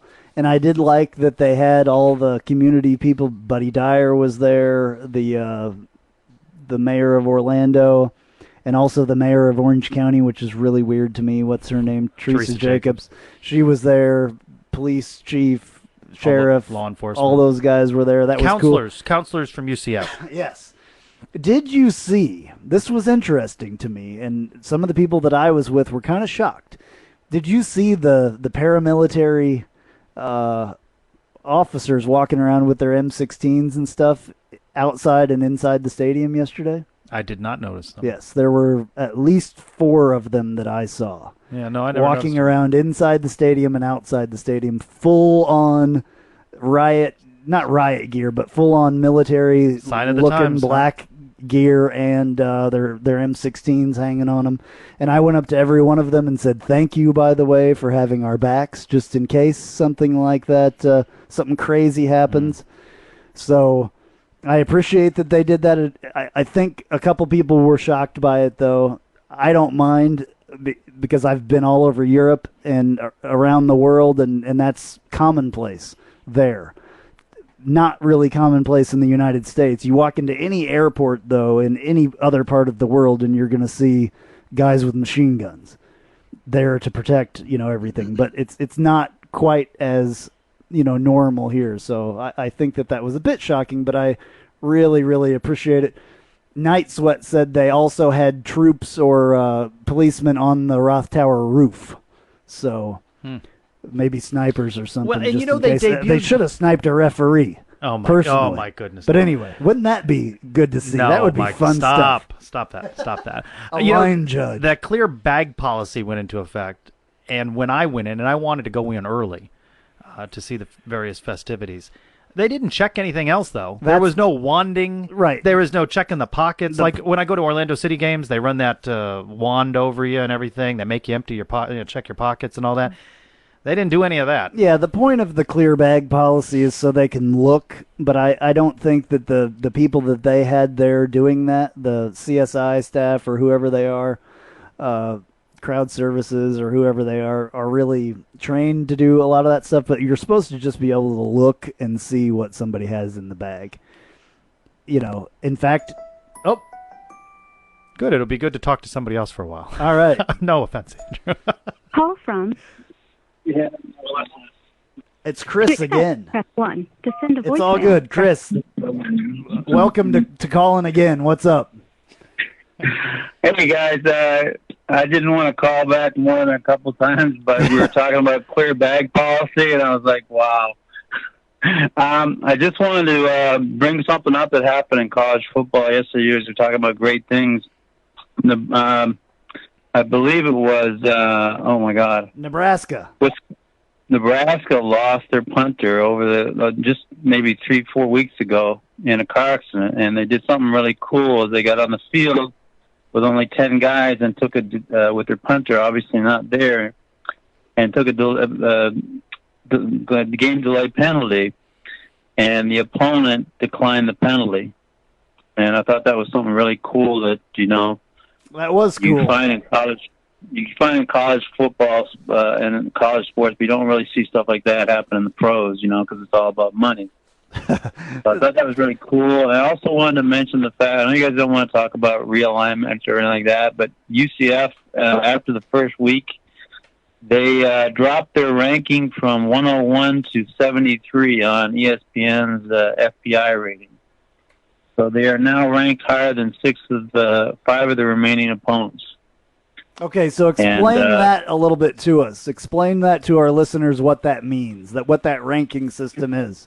So the FPI, or I guess it's the Football Power Index is what stands for FPI. ESPN does a ranking. It's pretty complex. It basically takes all 3 facets of the game, special teams, offense, and defense, and puts it into a numerical ranking. It gives, obviously, a factor for home field advantage, and then gives you a percentage of ranking of the teams you're going to play. And it changes, obviously, every week because every team plays. So while we had a good game and some of our opponents like Cincy and Temple, they didn't have such good games. So we're now ranked higher than, not including SC State, we're now ranked higher than 5 of our remaining opponents. So a 6-6 season in the bowl is very real realization. Yeah. So just thought I'd share that. Yeah. And we're also a lot closer. There's actually a lot of games like for the Temple game, and I believe even the Cincy game where I don't think we're favored, but we're a lot closer than we were. So I think those games are very winnable, stuff like that. I don't think we're going to beat Houston. They're just the fact the game's on the road for the major part of it. Even if we were close to them, I think they'll have a pretty rowdy place at home, knowing what's on the line for them. I don't think we'll beat them, and I'm hoping that we are 9-2 going into that USF game, and that we will play them for the either ruin their East Division titles or to give our team the East Division titles. If we ruined USF's chance to even win a division title, that would pretty much make my probably that would rank up there with any of our championships. Amen. Anytime you can beat them, it's a good day. That's their biggest torment, is that they've never won anything, and you just hear it over the USF blogs. It's like, oh, can we at least win a division title this year, hopefully? And if we stole that from them, that would just be like perfect. I love playing the spoiler. The spoiler is a beautiful thing. I love playing the spoiler. It's all good. Yeah. So, yes, back to the Nebraska thing, that was awesome, but there was also some stuff that happened in college football this week that wasn't so awesome. Did you see the LSU lineman cheap shot at that guy? Oh my God! It was horrible. I posted on. I don't know what the outcome of that was, but I didn't see him even get kicked out of the game. I posted it right on Facebook as soon as that happened. That was like a massive cheap shot. That guy should be suspended. That was like on the scale of who was the Tampa running back that got suspended from Oregon? Legarrette. Yeah.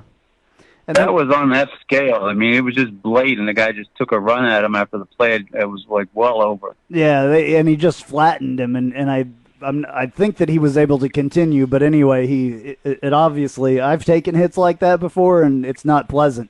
And then also the guy, I can't remember what game it was. That was in the Wisconsin LSU game, but there was another game, maybe it was the same game, that basically somebody went in and stomped a guy in the nuts, basically, like just straight stomped him with his heel. You know, he was laying on the ground and just kicked him right freaking in the nuts. And that was not good. And stuff like that should not be tolerated in college football. Did that number 76 even get thrown out of the game for that? Yeah, he got a penalty for that and was kicked out of the game, yeah. Oh, okay. So they should like sit him for like half the year, I would say, at least. Because that was, there's no place in college football for that. Yeah, and then or any sport, really. One of the guys here on Rabble.tv comments here said apparently Les Miles said something like, "Oh, the player just thought the play was still alive," which is totally crap. No, so nonsense. Everybody knew that play was dead by that time, and that was just a cheap shot, and there's no place for that.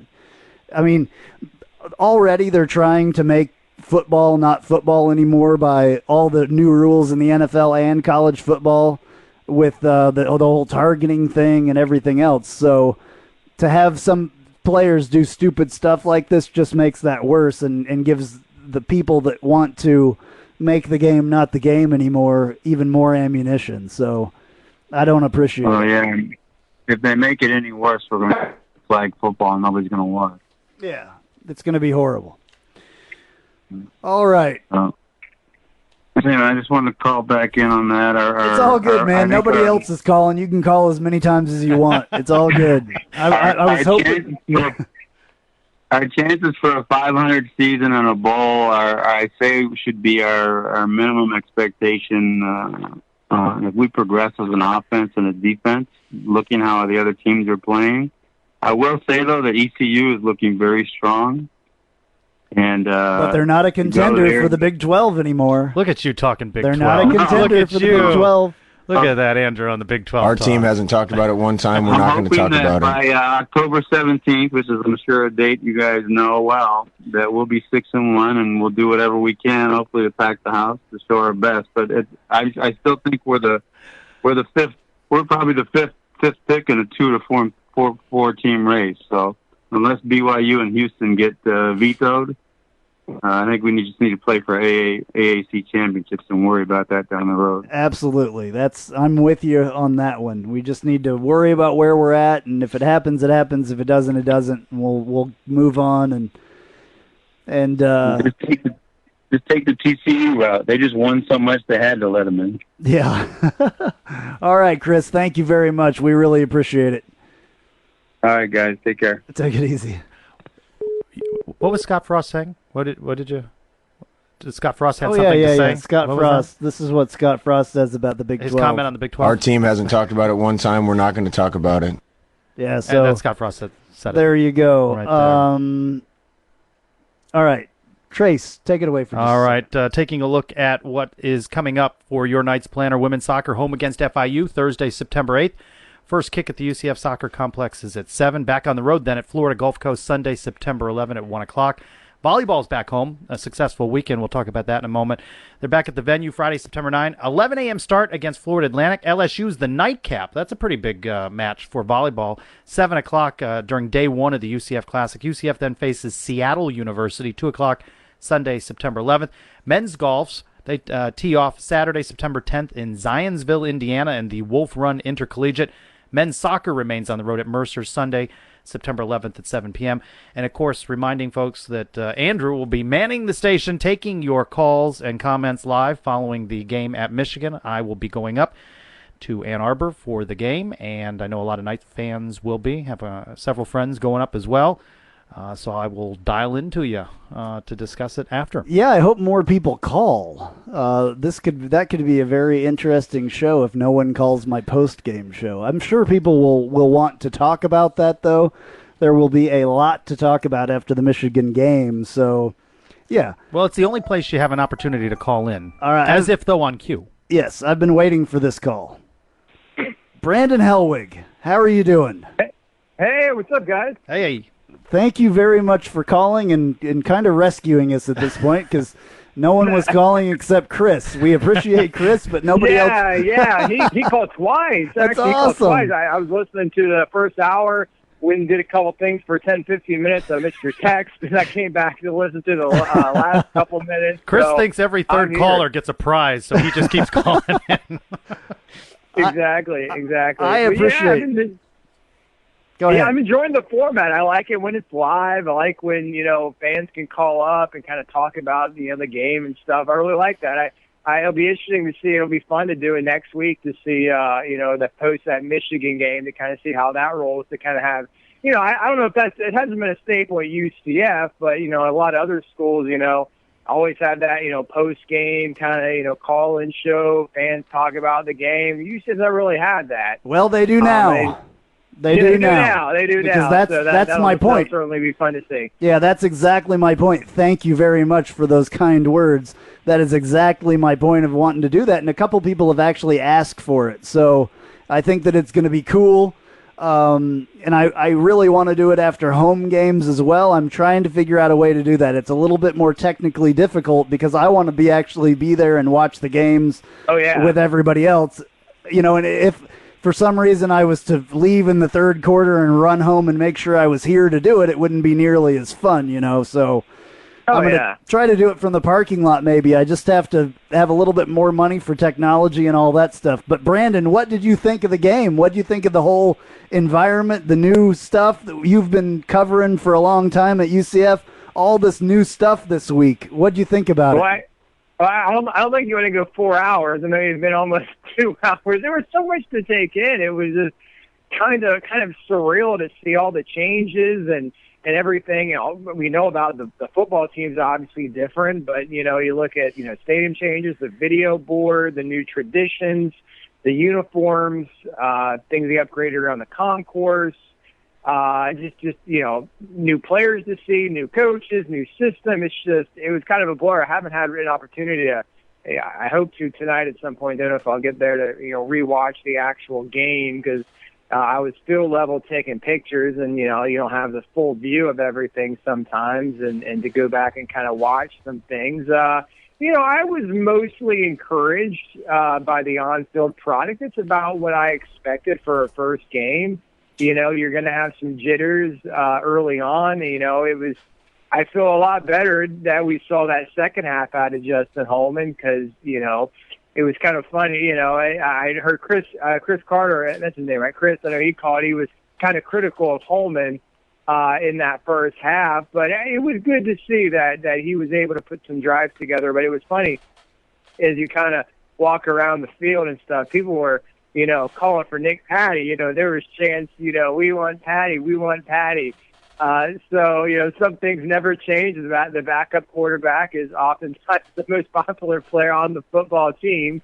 But I like what Frost had to say. I know you played that clip a little while ago and kind of, how, he kind of handled Holman, trying to get his confidence back or, it's not like you say, he took like 11 Red Bulls, drank 11 Red Bulls before the game, but you just kind of thought maybe he was a little bit too amped up for everything.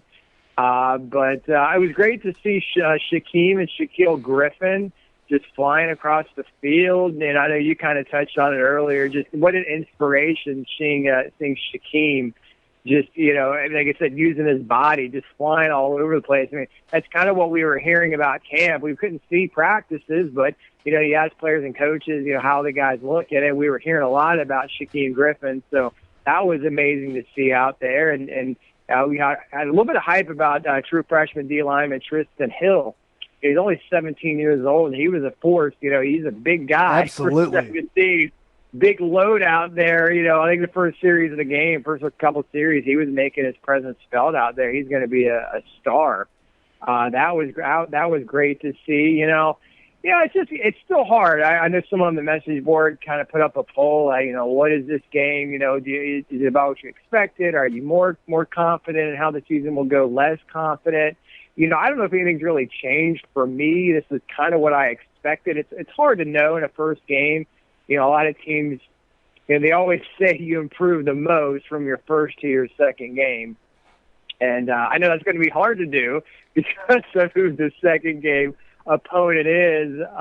So it'll be interesting just to kind of see how UCF reacts to that, environment and that football team. Whatever happens, I don't think it really is going to dictate what happens the rest of the season. Obviously everyone's expecting, obviously a Michigan win. We'll see what happens there. But, I think beyond that, I think UCF's going to be in games. What that means in terms of a final record, I don't know. Maryland is not Michigan. We'll see. I didn't see any of Maryland play. I know they played an FCS opponent like UCF. As I think one of your callers alluded to, it'll be interesting. This Friday, I think it's on Friday. This Friday, UCF's next two opponents are playing each other. Maryland is at FIU. So that'll be very interesting to kind of, get a look at the next two opponents after Michigan. We'll see what happens. But it was a great day yesterday, just finally getting football again and getting that taste out of everyone's mouth, that sour 2015 taste. But it was a great day, I thought. Any cause for concern, though, that you think going the rest of the way? We talked earlier about, just one sack from the defense and then maybe still some questions on the offensive line. What else did you see that you think they may be trouble spots the rest of the way?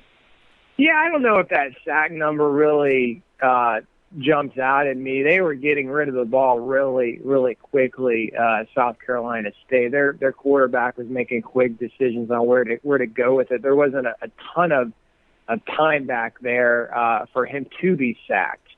But I guess I want to watch the game again just to kind of see how obviously it looks like obviously different philosophy on defense this year versus last year. They were given, I think, a little bit more cushion to keep plays in front of them to try to eliminate the big plays, which is one of the Oregon trademarks of their defense. Shenander obviously coming from there as well. It's not all about offense when you talk about Oregon. So I like to see that a little bit more to kind of see how guys were spaced. Heck, I don't know how you can complain all that much. Shutting out a team is very hard to do. I know South Carolina State, they shot themselves in the foot a few times with stupid penalties.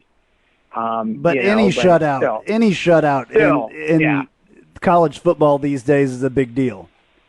Oh yeah. Oh yeah. And even Coach Frost said that, I mean, so that's what did you think of Coach Frost's demeanor on the sideline and demeanor in the press conference? I don't know if I really I guess I wasn't like, fixated on him constantly during the game. I'm not sure if I did notice, there were some really bad calls last night from what I understand.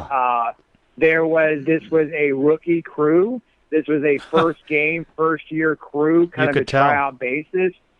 And that's kind of what we saw. So, there was a lot of bad calls, and that is exactly why. As far as Frost's demeanor in the post-game press conference, I liked it. He was, first-year head coach, he kind of doesn't know what to expect. He hasn't really been in this situation before. When he first got to UCF, he was a little stiff, a little bit too serious in tone, a little, abrupt maybe a little bit. But he's, from an interview standpoint, press conference standpoint, he's gotten a lot better, as this past year has gone on. And, I think what his press conference last night, I think was my favorite. He was, he was pretty candid about some things, brought up some good points, kind of laughed and joked and smiled a few times, which, is sometimes hard to get out of him. So, after first win, I'm sure everyone was kind of ready to get this, season started and get that first win and kind of put all that negativity, of last season and, winless team and all that, put all that behind him. What I thought was, I didn't hear it, but apparently in the radio interview that he did, with Jerry O'Neill on the broadcast, Frost made a little jab at that bar downtown, the one giving away the free beers. Oh, really? I didn't hear it either. Yeah, I think from what I understand, I haven't heard it. People in the message board were talking about it. I was getting text about it, but he said something like, Jerry O'Neill kind of ended the interview, said, go enjoy this or something like that. And Frost goes, I am going to enjoy this. I tell you one place I'm not going.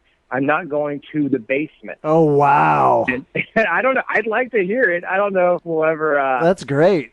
Get that audio, but multiple people heard it. But, that's, they can do what they want to do. I kind of went on a rant on my message board a couple weeks ago, and I just didn't like I didn't like the fact that promotion was being promoted going into this year. Right. It should have stopped. I know what. Yeah, I mean, they can do what they want, though. I'm not like upset at them, or I just was upset at that promotion. I just thought it was a little crass with all the changes that have gone on and just kind of bringing up the negativity. So I don't know. It's over with. That promotion is dead and gone now that UCF is run. I just thought it was interesting that the head coach actually kind of, brought him up for a little bit of a jab. I thought that was interesting. The fact that it just kind of was on the radio interview and you'll probably never, hear it again, kind of go away. But I thought that was kind of interesting. I thought one of the cool things that came out of your tape that you made at the interview with the players, I thought that when Shaquille said that he dreamt about the interception that he made. Tell us a little bit more. I played a little bit of the clip. I played like the first part of the clip, but not when you ask him afterwards. Tell us more about that, It was great just seeing players come in with like smiles on their faces because, it's not any fun, for anybody. Media, obviously players, last season, they'd kind of trot these guys, after a game and everyone's dejected. It was just awful. I mean, it was just terrible. So to see these guys, the Griffins come in, they're all smiles. He's talking about a dream that he had a great play, and, his brother is playing, and it's just an awesome moment for him. And then Shaquem comes up, he's beaming and so proud. I mean, that was a lot of fun, seeing those guys so happy. And, after last season, I was really happy for them and then just all those players. And, I think now we can just kind of talk about, this team this season and what they can do this year. And, we're not going to be talking about, oh, yeah, this is the team that went 0-12 last year. That's from as far as I am concerned, that has no bearing. That doesn't matter anymore. 2015 is dead and gone. Absolutely. Thank you for saying it. Yeah, I love those guys. They're my favorite players. I tailgate pretty closely with their mom and all that stuff, and their dad, and they're a great family. And I just think it's awesome that they both have the opportunity that they do now to start and play right next to each other. They're pretty much on the same side of the field most of the time, and it's an amazing thing what Shaquem is doing. I don't know if you know, is there any history of a guy playing like that anywhere else? I'm not sure. I mean, that really hasn't been like any sort of big deal. You know what I mean? As far as like making like note of it, since he's been at UCF. I know when he was in high school, when UCF was recruiting him and they committed, and I think they both played an all-star game, and I think there was kind of some stories written about it. I have to go back and look to see if any other players were referenced. At least I'm sure a guy at some level, high school has played, but to play major college football and actually, play in games, I don't know. I don't think so. I think he might be the first. I mean, I don't mean to harp on that, because I know that he doesn't harp on that, and I know that his family doesn't harp on it, but it's an impressive thing. I mean, what's going to happen? Yeah, really, what's going to happen with that at some point? I mean, I'm not going to harp on it. To me, just one of the other players, just a player, to really like. But I'm sure it's going to happen with, if UCF plays well this year, and next year it'll be interesting though, because next year, his brother Shaquille did not redshirt, so he's a senior while Shaquem is a redshirt junior. So there's a year gap now with eligibility. So, if he goes on, he's having a good year, and, UCF's playing on ESPN, maybe they had that Tulane game on a Friday. Now, I'm sure, it'll be something that if he's playing well, I'm sure it'll get some sort of, national story or coverage on ESPN. I'm sure it's something we're going to hear about before too long. Now that he's actually playing. Yeah.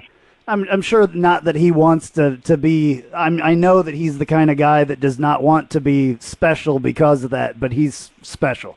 I would hope that the ABC guys, since the Michigan game is supposed to be at noon on ABC, correct?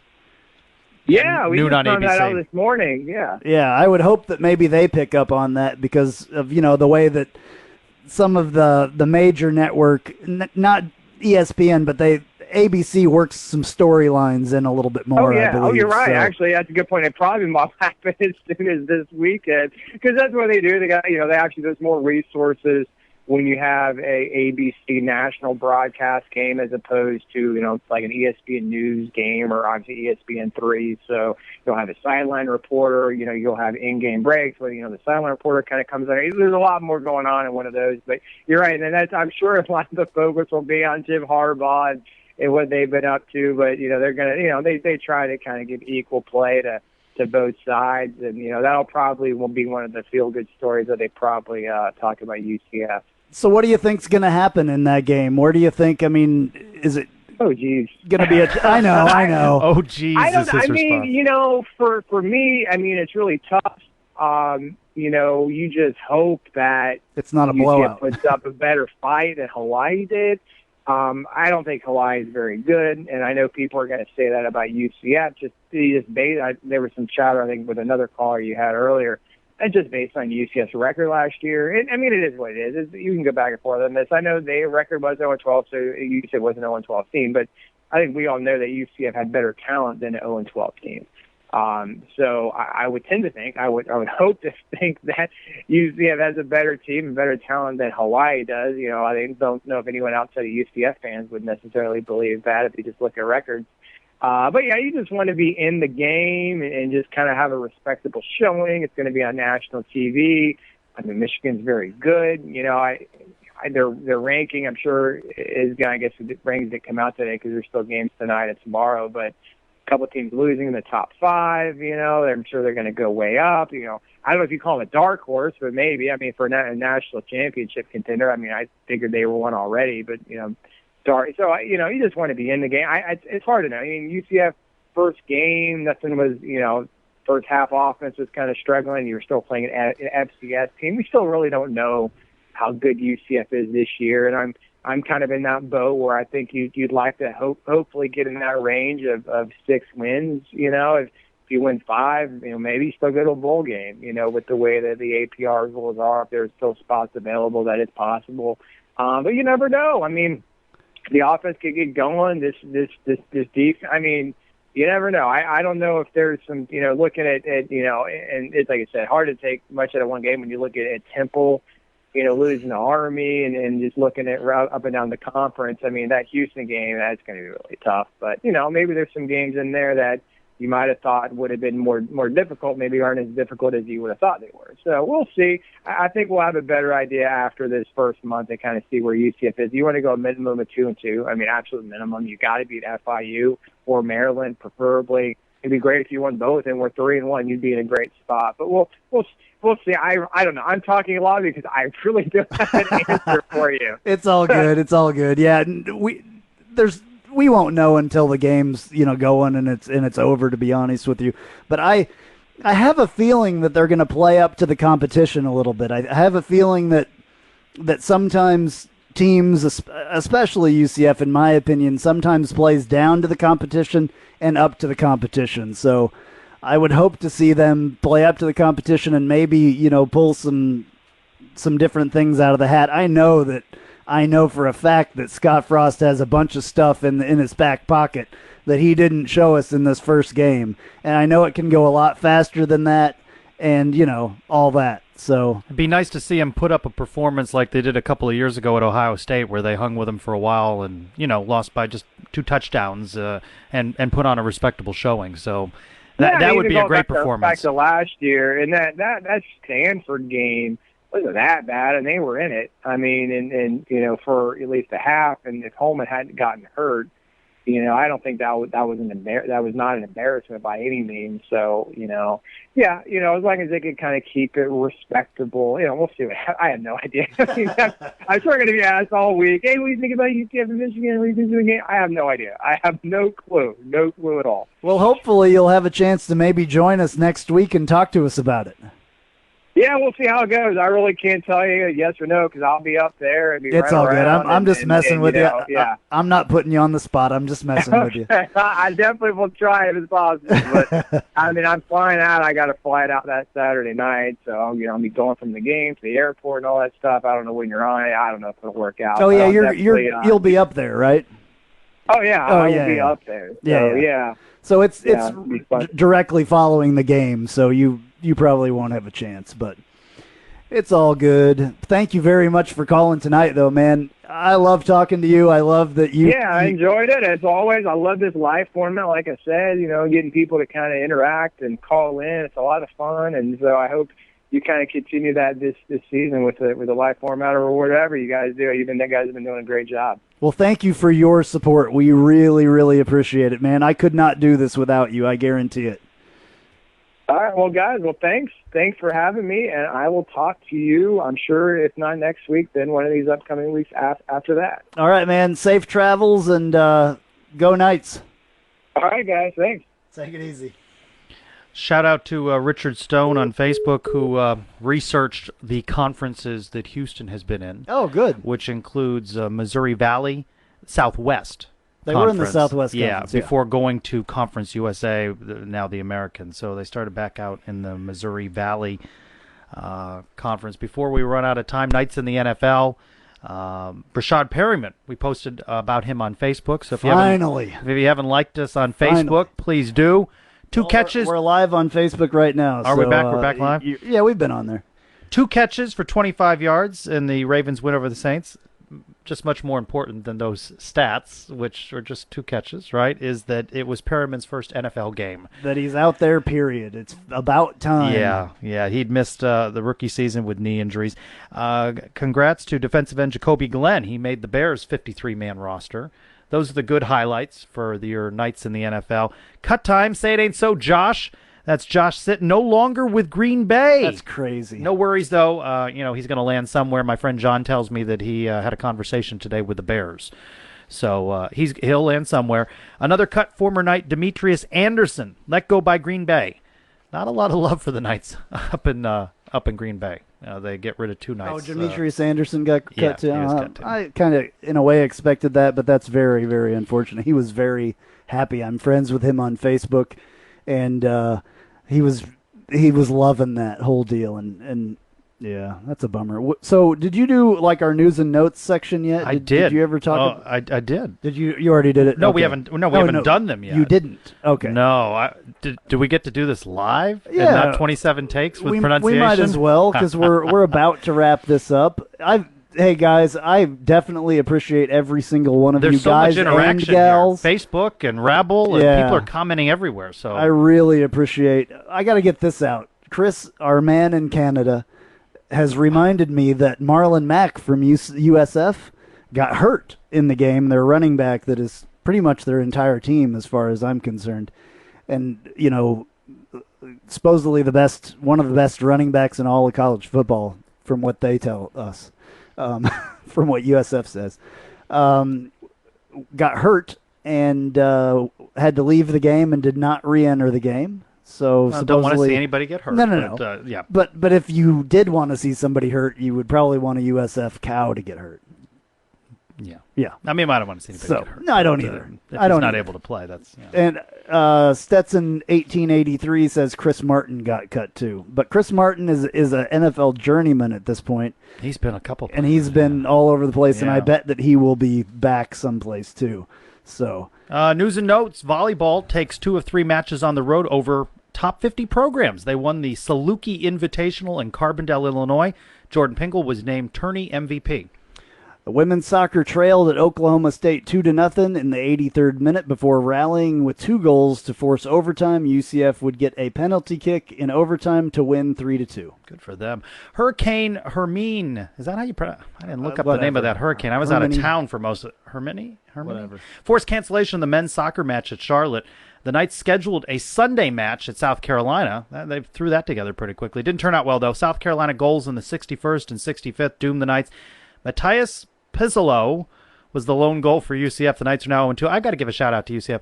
I went on there looking for a pronunciation guide to say his name, and I think now I've butchered it. But they have pronunciation with the rosters where they have a little symbol, and you click on it, and it's the players saying their own name. Yeah, that's I cool. liked that. I thought that was fun today. But Knights now 0-2. Men's soccer now 0-2 on the season.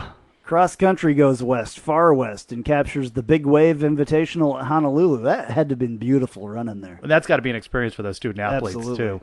Welcome to new assistant women's tennis coach Christina Sanchez-Quintanar, a former 3-sports standout at Texas A&M in tennis, basketball, and soccer.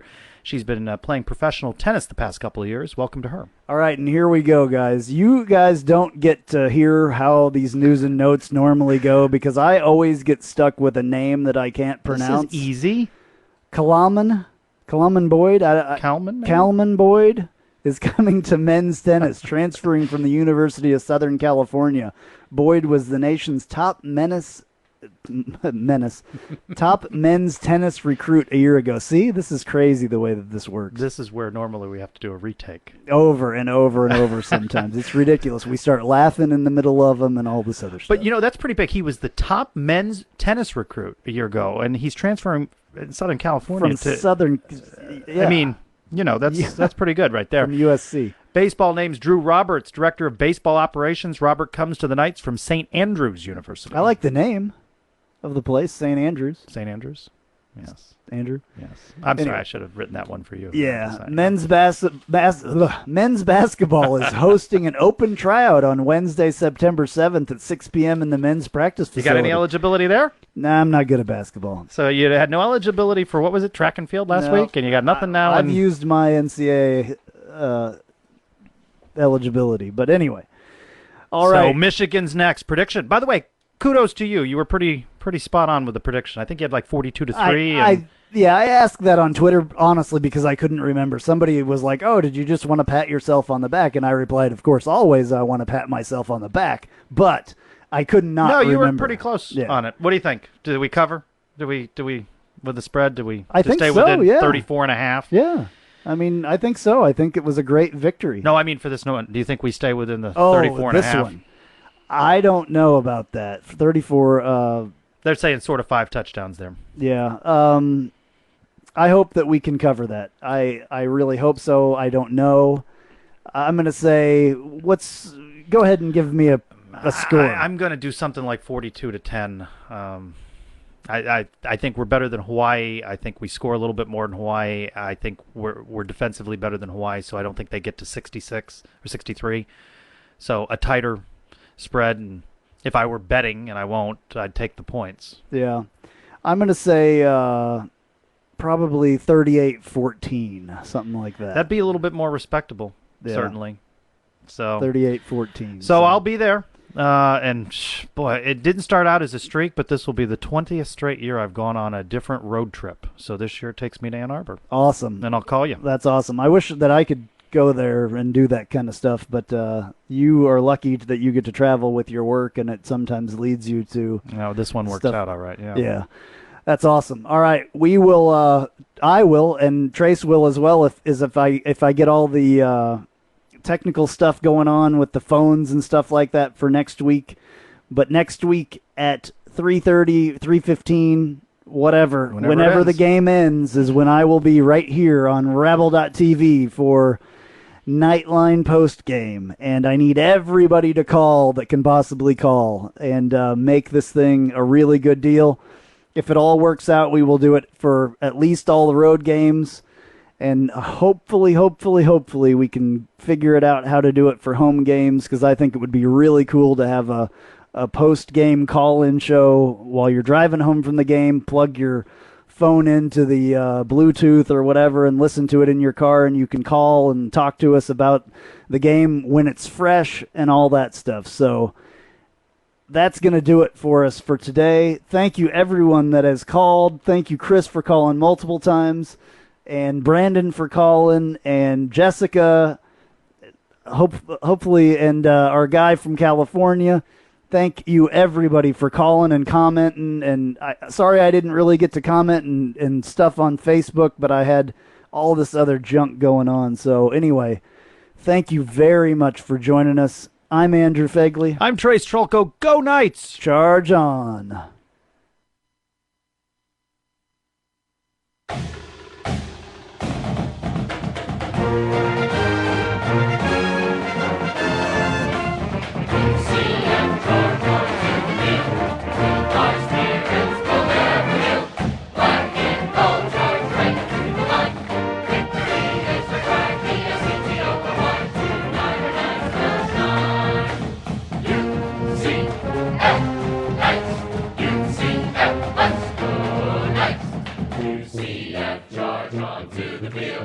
With our spirits, we'll never yield. Black and